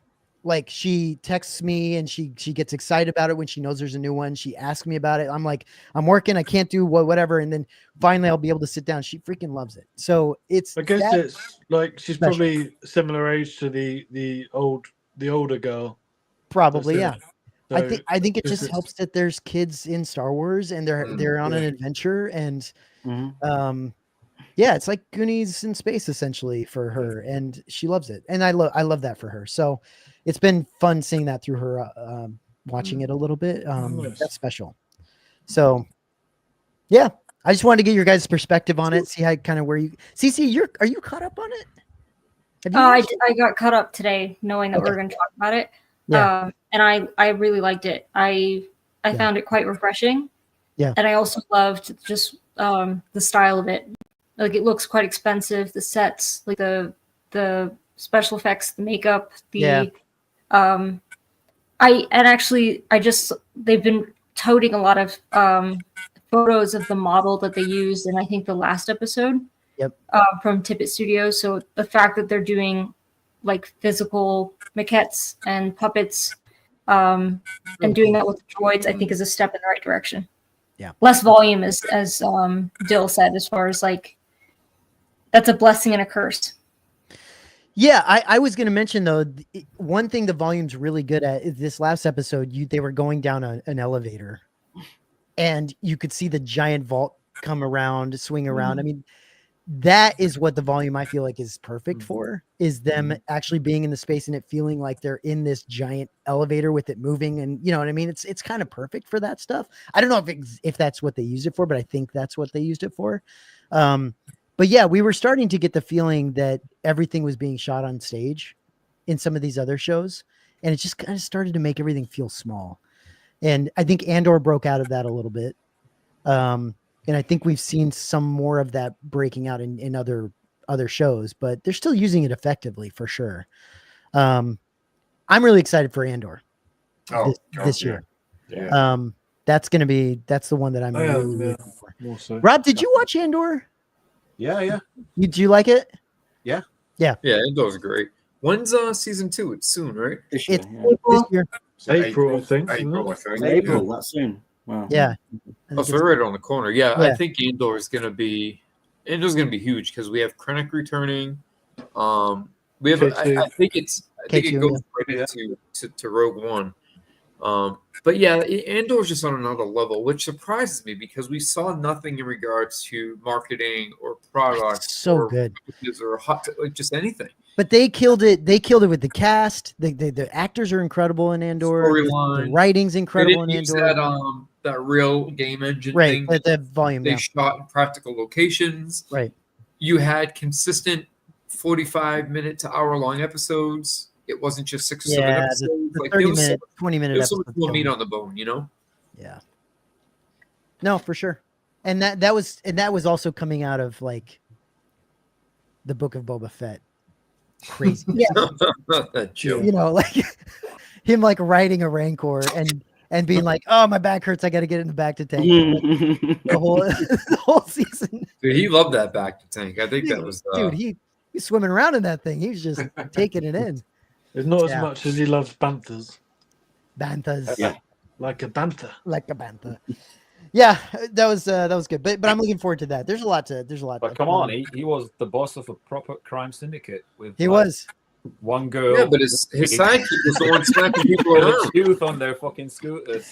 Yeah, they had like all those mirrors. They could see anything coming. That's the worst. Well, crazy. That's one of the worst things I've ever seen. I think. I'll be honest. Those bikes, I think, took everybody out of the. It's crazy. Out of the episode and the whole show. It's crazy. And then the fact that we were talking. I like Fennec Shan, but the fact that she was the one, you know, kicking ass and taking names, and he was just like walking around while she was the real boss. Yeah. You know what's funny though is at some point down the line, when we're all old and gray, you're gonna see one of those damn bikes with all the mirrors go up on Prop Store, and it's gonna sell for some crazy ungodly amount of money. Oh yeah, it is. And we're gonna be like, what? And so somebody. It was just a normal Vespa without any wheels, basically. They didn't even change it. They threw some mirrors on that thing. I think after the reception of that show, I think all the Lucasfilm and all the prop makers come and just said, just burn it all. Yeah. Dude, when they had shots where you could see the framing of the set, yeah, I was gonna say they just didn't give a shit. I disagree. I think it wasn't like one of the. There was a guy in jeans, wasn't there? There was a guy in jeans. Yeah, there was actually one of the shows, wasn't there? Yeah. Yeah, there was like a boom mic holder. He was like in the set. They're like, should we pay to paint him out? Nah, just leave him in there. It's fine. No one's gonna notice him. Yeah, he's indigenous. Craft's table was behind Danny Trejo. Yeah. It's unbelievable. Rob, you think they just did it on purpose? I think they weren't saying trash this stuff. I think they were all high-fiving themselves, saying, "Told you these fucking idiots will watch anything."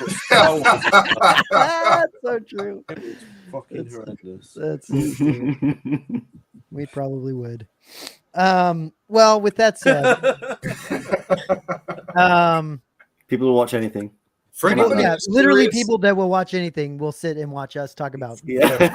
For anybody who's curious and wants to do a deep dive, there's a video of me falling asleep onto Matt, spilling over, and I had a drink in my hand, and my drink spilled all over the place. That's how bad Book of Boba Fett. It was at the finale. The finale. Yeah, I literally went like this, right on your arm, and I was like, "Yep." We were at Disney, and we were trying to watch it and do it alive, and it was just. Well, they brought the Mandalorian in to try and save it, didn't they? Yeah. That's how bad it. That's how bad it was. It was bad, man. And they both went into back to tank together afterwards. After that episode, shared bath. Yeah, why not? Mummy sticks in the back to tank. Yeah. Share that water. Scratching each other's backs. Gaffy stick in there. Anyway, thank you everyone for hanging around. We still don't do outros, so it just is what it is. I have an outro that has zero. That for some reason it has zero sound on it, and we sound like a bunch of idiots when we sit there waiting for it to end. So it's the worst. It's the worst. I gotta fix it. But do your song. Oh, what my friend does is he'll play the outro, but he doesn't mute anyone. So like the outro will be playing with like "Thanks for watching," and then everyone's just like, "Thank God that's over." Yeah, basically. Yeah. Like, we should go like a worst hour and a half of my life that I can't get back. Exactly. Like what news reporters do at the end of the show, or just like pretend to write something or type or get a bit of paper and be like, totally. Thanks for yeah. Try not to forget our names, Lees. I'm just gonna say, enjoy your nights. Thanks for hanging out, and that's about it. We're just gonna end it. That's about it. That's all, right folks. now. Auf Wiedersehen.